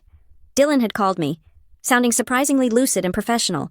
He had told me he was applying for a job as a security guard at a warehouse. He said the background check was rigorous. He said he needed to list a family member for a character reference, and they needed my full details to verify I was a real person. I just need your current address and your social. Bryn, it is just for the form. I really want this job. I had hesitated, but he had sounded so earnest, and it was just a job application. I wanted him to work. I wanted him to be independent, so I had given it to him. I felt a cold prickle of dread at the base of my neck. I opened a new tab on my browser. I went to the website of a major credit bureau. I had a credit monitoring service, but I rarely checked the detailed report unless I was applying for a lease. My score was always perfect. I logged in. I navigated to the open accounts section. I scanned the list. Mortgage none, car loan none, student loans paid off, credit cards. There were 3 cards listed. The first was my primary American Express. The second was my backup Visa. The third was a Titanium Rewards MasterCard issued by a bank I did not bank with. I stopped breathing. I clicked on the details. Account open date June 14th. That was 2 days after I gave Dylan my social security number. Credit limit $25,000. Current balance $24,842. Status past due. I looked at the transaction history. It was a map of Dylan's vices. DraftKings, $500. MGM Grand Detroit, $2,000. Best Buy, $3,000. Liquor World, $400. Cash advance, $5,000. He had stolen my identity. He had used the information I gave him to help him get a job. And he had used it to open a line of credit in my name. He had maxed it out in 6 months. And Marla surely. Marla knew. The card would have been mailed to her house. The statements were going to her address. I sat back against the headboard, feeling the physical sensation of a puzzle clicking into place, the BMW he wanted me to buy. It wasn't about a car. He needed cash to pay off the minimums on this card before it went to collections and alerted me. The furnace repair, the dental work. It was all a frantic attempt to service the debt he had accrued in my name. They weren't just asking for money. They were trying to cover up a felony. The sadness I had felt earlier evaporated. The lingering guilt of the bad daughter vanished. It was replaced by a cold, hard clarity. This was not a family dispute. This was financial fraud. This was theft. I picked up my phone. It was 2 a.m. I dialed the number on the back of my legitimate credit card to get to the Global Fraud Assistance line, knowing they could route me to the right bureau. Customer service, a computerized voice said. Fraud, I said clearly. A human came on the line. Security department, how can I help you? My name is Brinley Perry, I said. My voice was steady, devoid of emotion. I have discovered a credit card account on my report that I did not open. I am a victim of identity theft. I can help with that, the agent said. Do you have any idea who might have opened the account? I looked at the screenshot of Dylan's threat. I looked at Marla's Facebook post calling me a traitor. Yes, I said. I know exactly who opened it. Okay, we will need to file a police report to dispute the charges fully, the agent advised. Is that something you are willing to do? Yes, I said. I am willing. I hung up 20 minutes later. The account was frozen. The investigation was opened, but I wasn't done. I looked at Dylan's threat again. I will burn your reputation to the ground. He had declared war. He thought he was fighting a sister who would be too embarrassed to expose the family dirty laundry. He thought he was fighting the girl who used to hide in the library. He was wrong. He was fighting the CEO of Perry Ridge Ventures. And in my world, when someone threatens your assets and your reputation, you do not hide. You litigate. I opened a new search window. I did not search for family therapists in Milwaukee. I did not search for how to forgive toxic parents. I typed out top defamation and fraud attorneys Milwaukee aggressive. I scrolled past the family law mediators. I wasn't looking for mediation.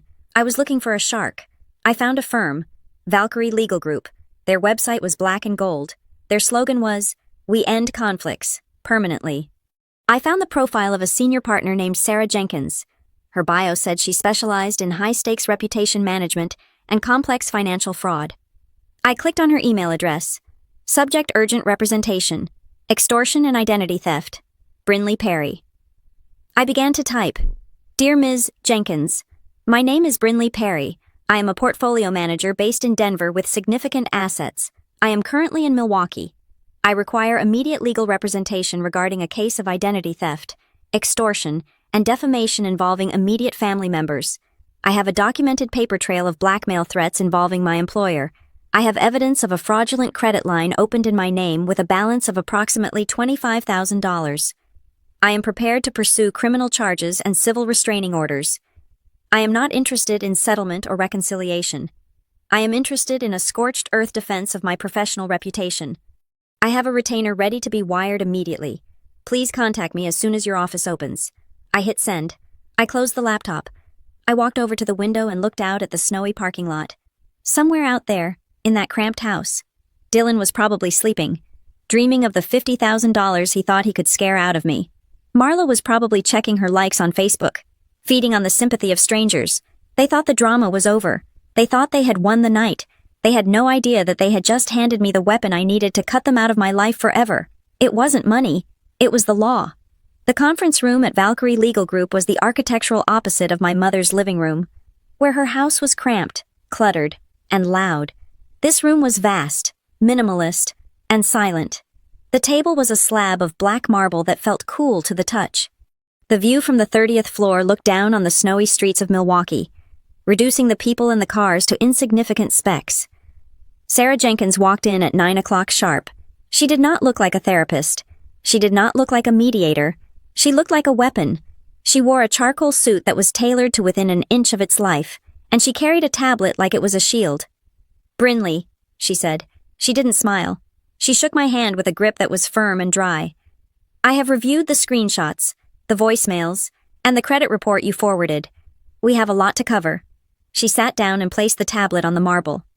Let's define the battlefield, Sarah said, her voice crisp. What your brother is doing has a legal name, several. Actually, the demand for money accompanied by the threat to damage your reputation at your workplace. That is extortion.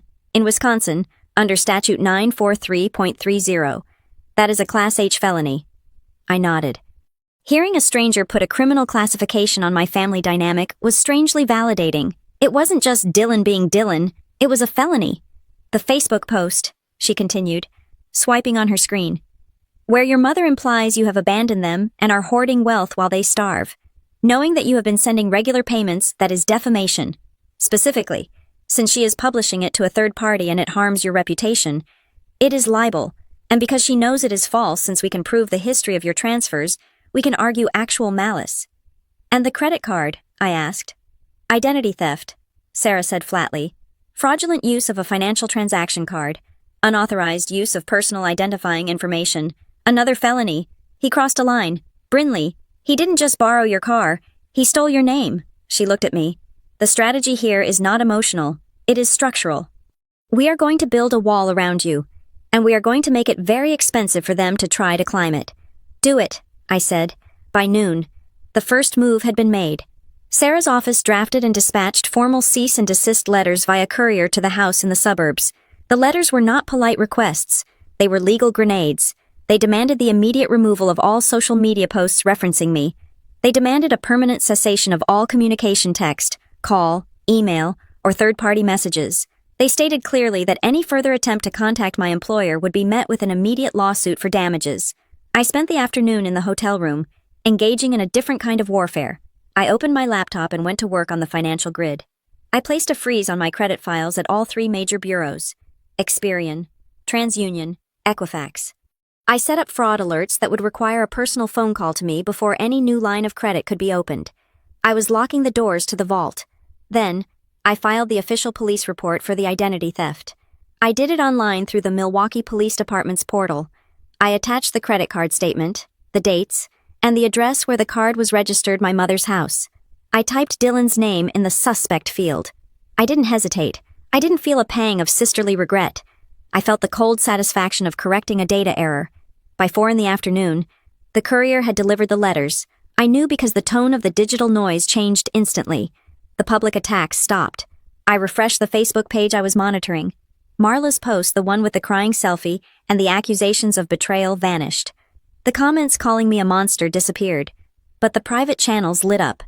Dylan, realizing he could no longer post publicly without risking a lawsuit he couldn't afford, tried to pivot. He sent a text message. I had blocked his number, but my lawyer had advised me to keep a quarantine folder, where blocked messages were routed but archived for evidence. I opened the folder. Dylan Jesus, Bryn, a lawyer. Really, I was just venting. I didn't mean it. You know I get hot-headed. I took the post down. Can we just talk? I am freaking out here. He wasn't sorry. He was cornered. He was using the hot-headed defense, the same one he had used since he was 10 years old. I didn't mean to break the window. I didn't mean to lose the grocery money. I didn't reply. I took a screenshot. Then Marla called. I let it go to voicemail. Then listened to the recording. Brinley, she wept. It was the full performance. A courier. You sent a courier to your mother's house. The neighbors saw you are treating us like criminals. You are tearing this family apart over money. It is just money. Brinley, we are your blood. I felt a surge of anger, but I pushed it down. I typed a response to her, not to engage, but to set the boundary for the record. Me, I am not tearing the family apart. I am protecting myself from theft and extortion. Family does not have the right to destroy me. Do not contact me again except through my attorney. I put the phone down. I felt hollowed out, but steady. I was winning the legal chess match. I had the superior position, but the endgame was not just about silencing them. It was about understanding the board. And at 6 o'clock that evening, a new piece appeared that changed the entire game. My email chimed. It wasn't a lawyer. It wasn't a bank. The sender was Linda Kay, my Aunt Linda, the one who had stood in the living room and told me that family shares. I opened the email cautiously. The subject line was blank. The body of the email was short. Brinley, I don't know if I should send this. Rick told me to stay out of it, but after what happened last night, and seeing those lawyers involved, I just don't think it is right. You were always a good kid. You didn't deserve to be treated like a servant. I found this in my old files. I was the executor for your dad's estate initially, before Marla took over. I thought you knew. Attached was a single image. It was a photograph of a document. The paper looked old, yellowed at the edges, sitting on a floral tablecloth. I zoomed in. It was a settlement statement from an insurance company, Midwest Mutual Indemnity. The date was from 26 years ago, 3 months after my father died.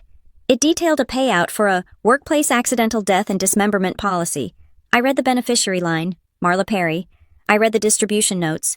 Funds intended for spousal support and the future educational and maintenance needs of the surviving children. Dylan Perry and Brinley Perry. Then I read the amount. My eyes refused to process it at first. I had to blink and look again. I had grown up believing we were destitute. I had grown up eating watered-down soup. I had grown up thinking we couldn't afford new shoes for school. The amount on the check was $350,000. $350,000. In the late 90s, adjusted for inflation. That was a fortune. That was a paid-off house. That was college funds. That was security. I sat there, frozen. I did the math. I couldn't help it. My brain was wired for it. We had lived in poverty. Real, grinding poverty. Where had the money gone? I thought about the timeline. Dylan was 10 when Dad died. I was 8. 2 years later. We had no money. But Dylan always had things. He had the newest gaming consoles. He had dirt bikes that Uncle Rick gave him, which I now realized was a lie. He had brand-name sneakers while I wore canvas knockoffs. And Marla? Marla didn't work for the first 3 years after Dad died. She said she couldn't find a job, but she never seemed to panic until the money ran out. The realization hit me with the force of a physical blow. There was no poverty, not really. There was just embezzlement. Marla had taken the insurance money meant for both of us, and she had funneled it entirely into Dylan and herself. She had spoiled him rotten for 5 years, burning through the cash, teaching him that money was infinite and unearned. And when the well ran dry, she had turned to me, the 8-year-old girl she had ignored, and demanded I become the servant to fix the mess she had made. And then, she had kept the secret. She had watched me walk to school in the snow to save bus fare. Knowing she had spent my inheritance on Dylan's toys, I looked at the screen. The number $350,000 burned into my retinas. I pulled up my spreadsheet. I started a new tab. I listed the insurance payout. I listed the approximate total of the monthly transfers I had sent over the last 10 years, nearly $60,000.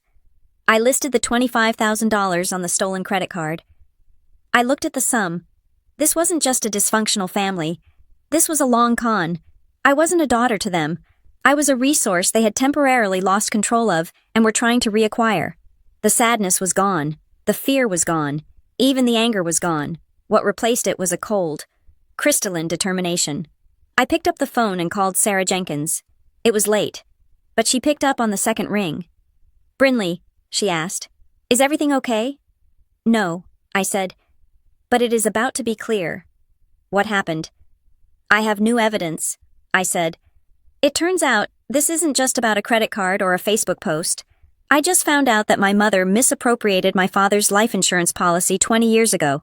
She stole my childhood to fund my brother's addiction before it even started." Silence on the line, then the sound of a pen clicking. "Send me the document," Sarah said. Her voice had shifted. It was no longer just professional.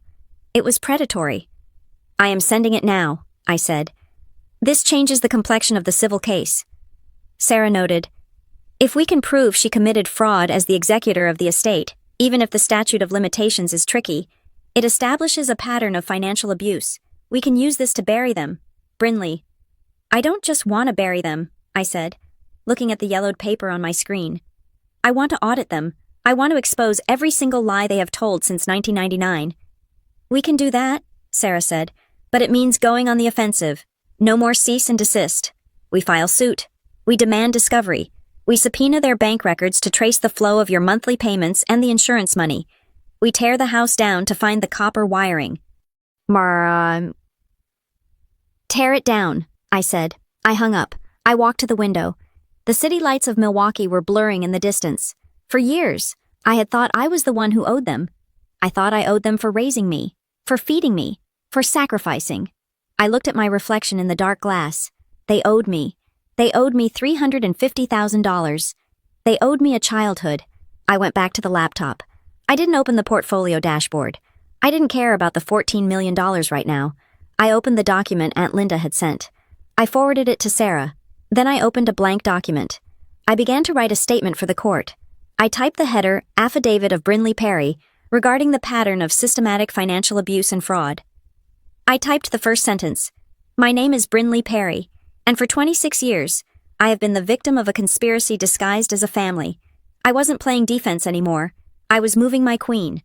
And I was going to take the whole board. The meeting was scheduled for 10 in the morning at a neutral location. I chose a rented conference suite in a shared workspace building in downtown Milwaukee. It was sterile, modern, and smelled of espresso and floor wax. It was a place where deals were made, not where families reconciled. That was the point. I arrived 30 minutes early with Sarah Jenkins. We sat on one side of the long, frosted glass table.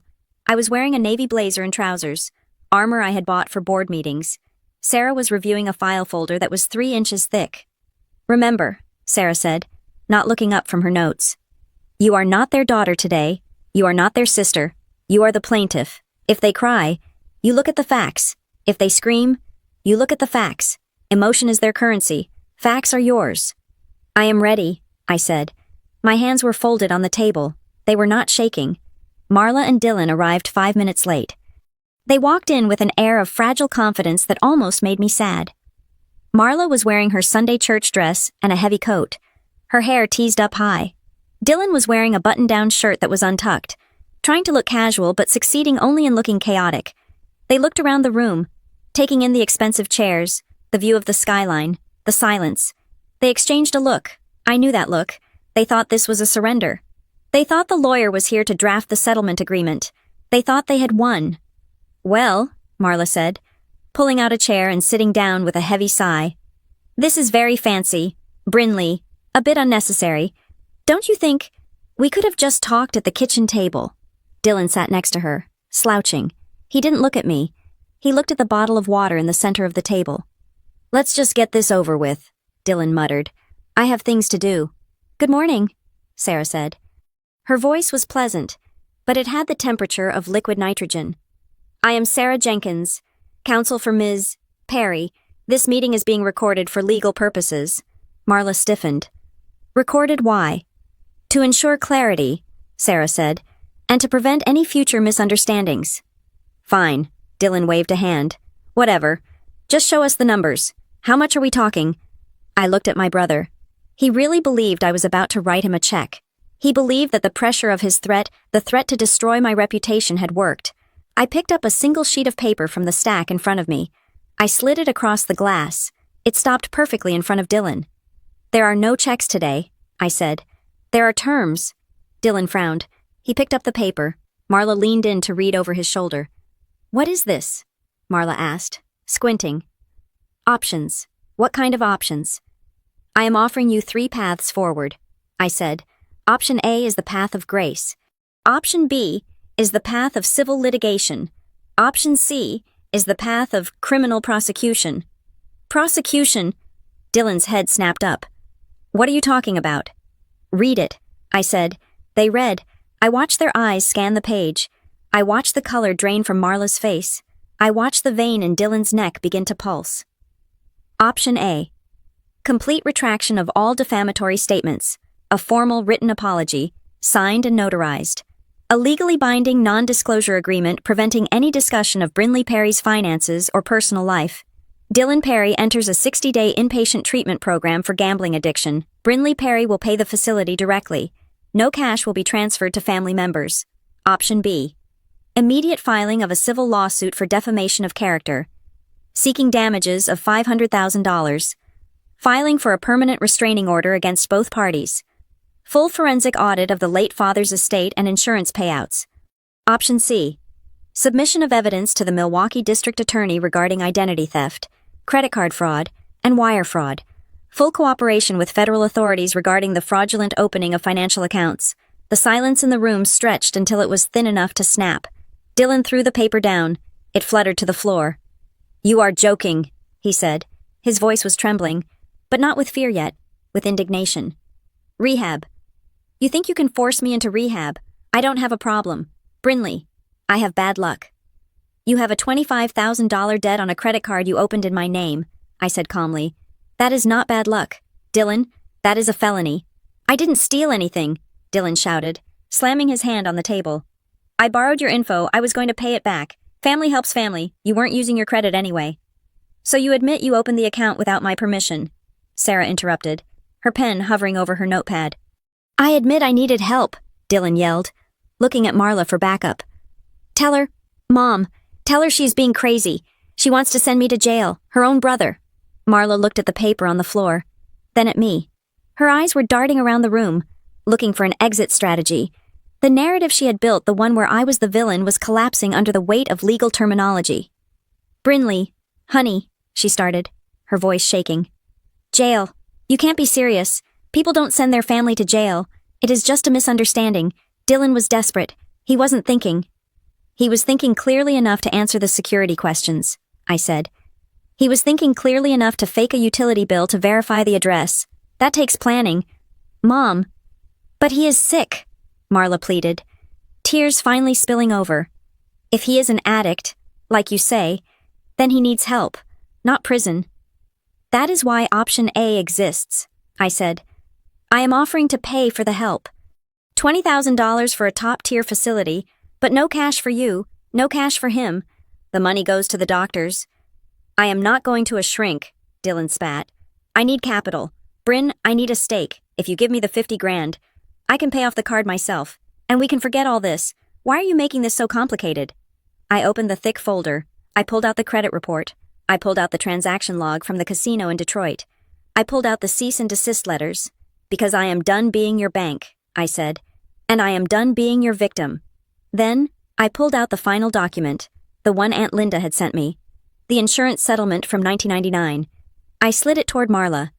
"And I know about the $350,000, Mom." Marla froze. She looked at the document, and for the first time in my life, I saw her truly terrified. It wasn't the performance of fear she used to get money. It was the visceral fear of exposure.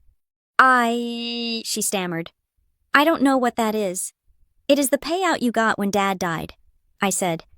"The money that was supposed to take care of 2 children. The money you told me didn't exist while I was taping my shoes together." Dylan looked at the paper. He looked at Marla. 350,000, Dylan whispered. Ma, you had $300,000. Marla's face twisted. She looked at Dylan, then at me, trapped between two lies. It went to bills, she shrieked, defensiveness kicking in. You don't know what it costs to run a house. I had debts. I had to protect you. You protected him, I said, pointing at Dylan. You bought him dirt bikes. You bought him consoles. You taught him that money grows back if you cry loud enough, and when you ran out, you pointed him at me. You lied to me, Dylan said, his voice dropping. He turned on Marla. The alliance was fracturing. You told me we were broke. You told me the reason I couldn't go to that hockey camp was because we were broke, but you had the money. I spent it on you, Marla screamed at him, losing control. I gave you everything. Dylan, who do you think paid your bail when you got arrested at 19? Who do you think paid off that bookie in Chicago? Me, I spent every dime on your messes. You said that was a loan from Grandma, Dylan yelled back.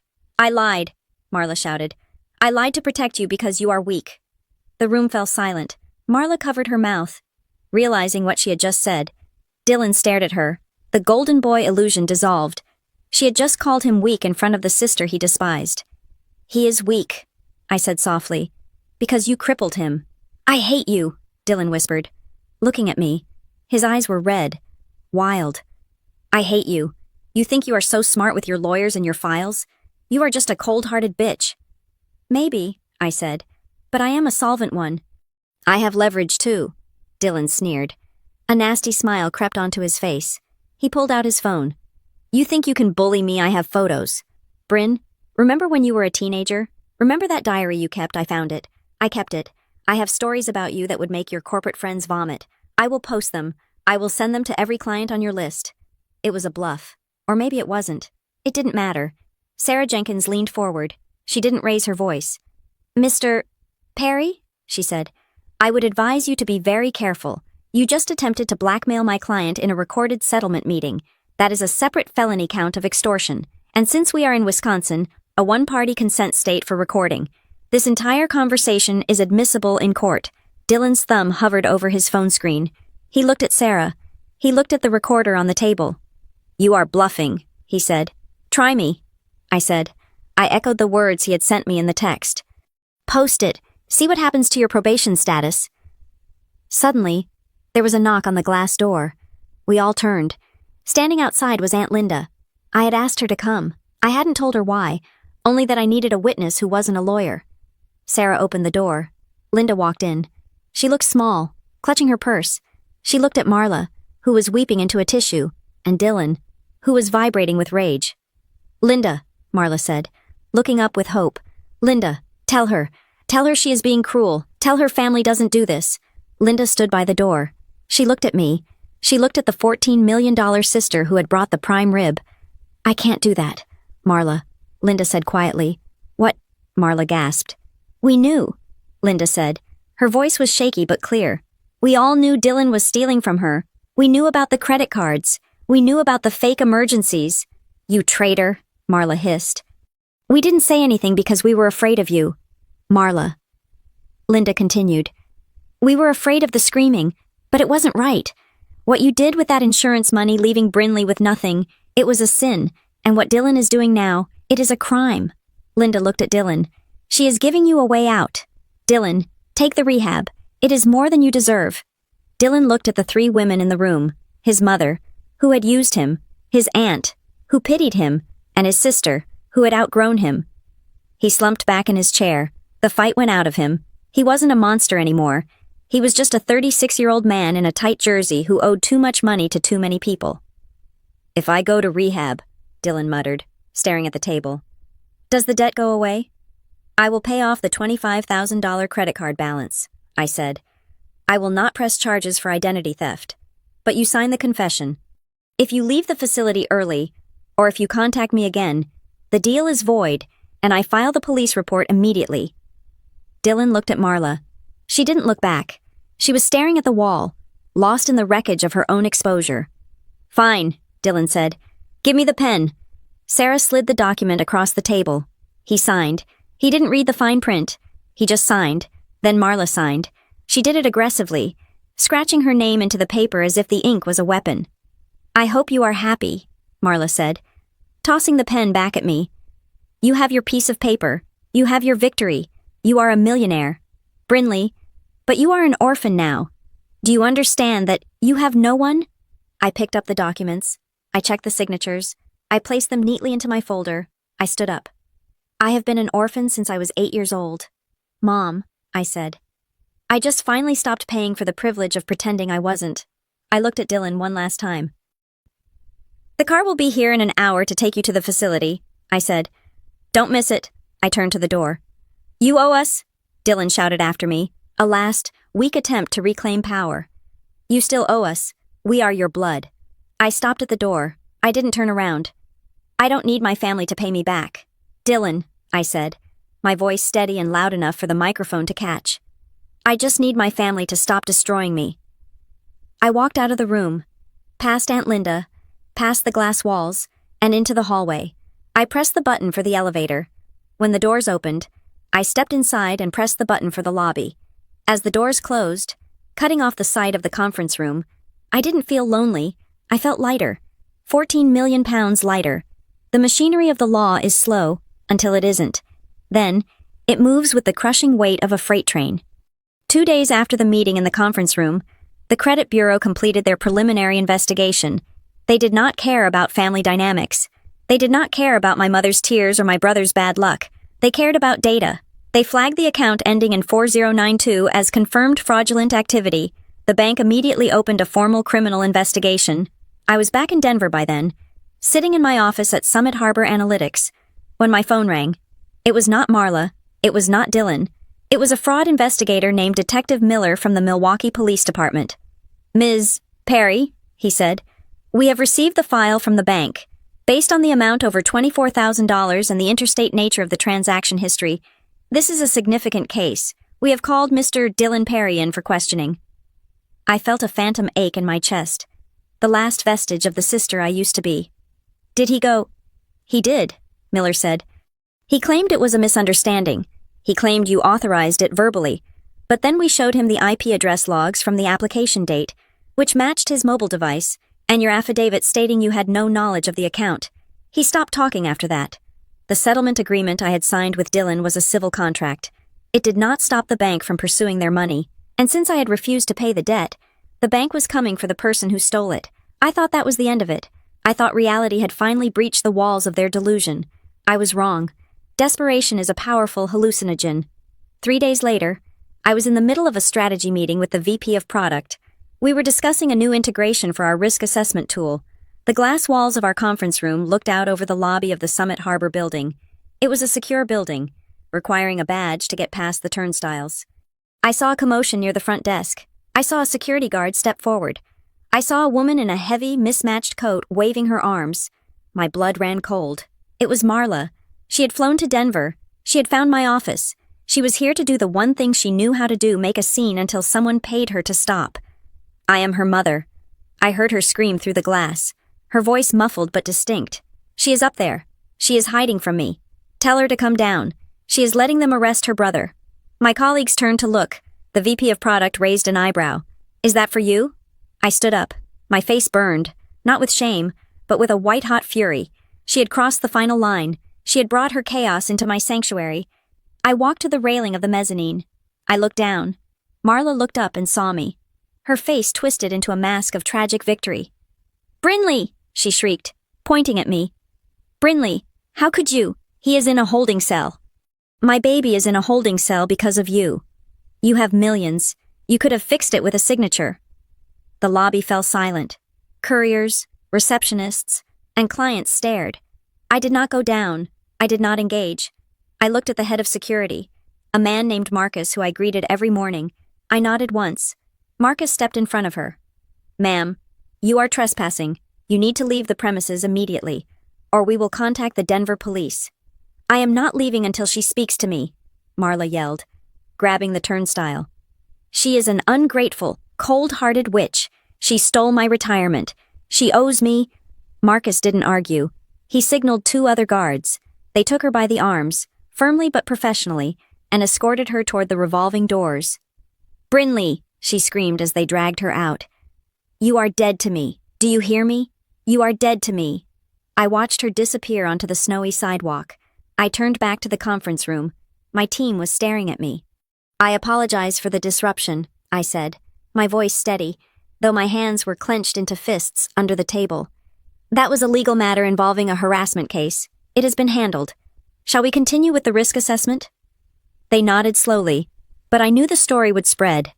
However, Marla's stunt gave me the final piece of ammunition I needed. The hearing for the permanent restraining order was scheduled for the following week. Because of the interstate nature of the harassment and the cyber-stalking elements, my lawyer, Sarah, had managed to get an emergency expedited hearing via video conference with the court in Milwaukee. I sat in a conference room in Denver. Dylan and Marla sat in a courtroom in Wisconsin.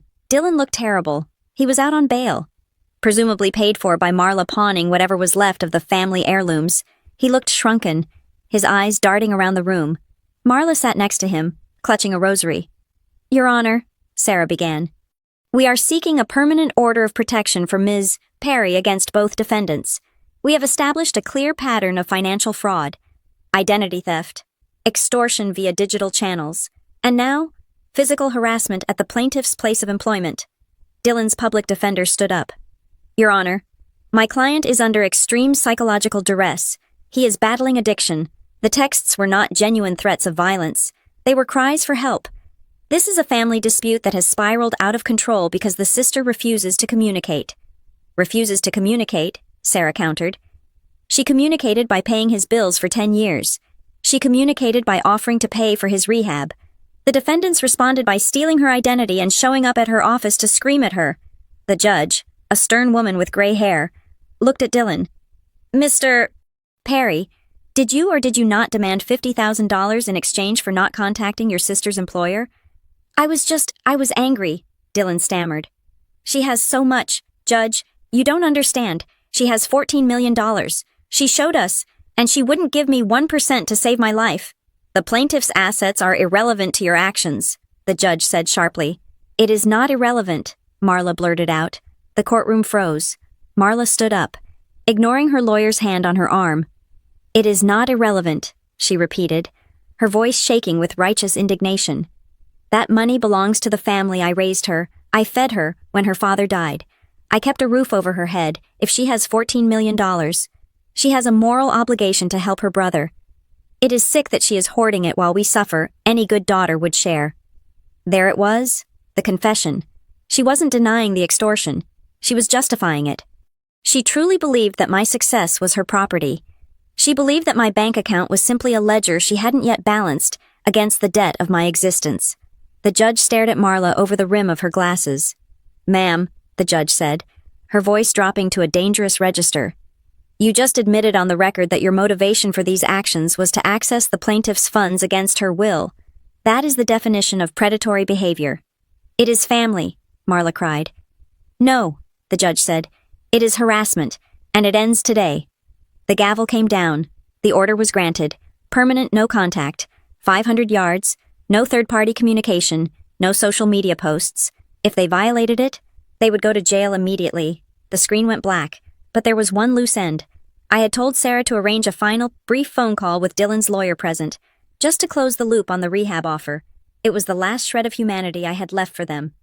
The call was connected 5 minutes later. "Dylan," I said into the speakerphone, "the restraining order is in effect, but my offer for rehab stands. I have deposited the funds into an escrow account. If you check yourself in today, the treatment is paid for. If you complete the program, I will consider not testifying at your fraud trial. That is the only help you will ever get from me again." I waited. I heard him breathing on the other end. "You think you are a saint, don't you?" Dylan said. His voice was filled with venom. "You think because you have money, you can dictate my life. You think you can control me." "I am trying to save you from prison, Dylan," I said. "I don't want your charity," he spat. "And I don't need your rehab. I will beat this case, and I will make my own money. I don't need you." "Okay," I said. "That is your choice." "Who do you think you are?" he shouted, his voice cracking. "Just because you got lucky with some stocks, who do you think you are to look down on us?" I looked at my reflection in the dark glass of the office window. I saw the woman who had taped her shoes together. I saw the woman who had eaten ramen for 4 years. I saw the woman who had built an empire in the dark while they slept. "I am not lucky," Dylan, I said quietly. And I am not your sister anymore. I am Brinley Perry. I am me for the first time. I hung up the phone. I didn't cry. I didn't shake. The silence in the room wasn't empty. It was full. It was full of possibility. I walked out of the conference room and down the hall to my office. I sat in my ergonomic chair. I looked at the dual monitors. The market was open. The numbers were moving. The ticker for the Japanese robotics firm was up another 2%. I opened my personal calendar. The date was December 26th. I looked at the entry for next Christmas. It was blank. I opened my digital journal. I scrolled past the entries about asset allocation and risk management. I went to the bottom of the page. I typed one sentence. It wasn't a financial goal. It wasn't a projection. It was a new law of physics for my universe. From today, no one is allowed to turn my success into their debt. I closed the laptop. The screen went dark, but the light in the room remained. Thank you so much for listening to Brinley's story. I hope her journey of breaking free resonates with you. Please comment down below where you are listening from. I love seeing our community grow across the world. If you enjoyed this story, make sure to subscribe to Maya Revenge Stories, like this video, and hit that hype button to help more people hear this story. See you in the next one.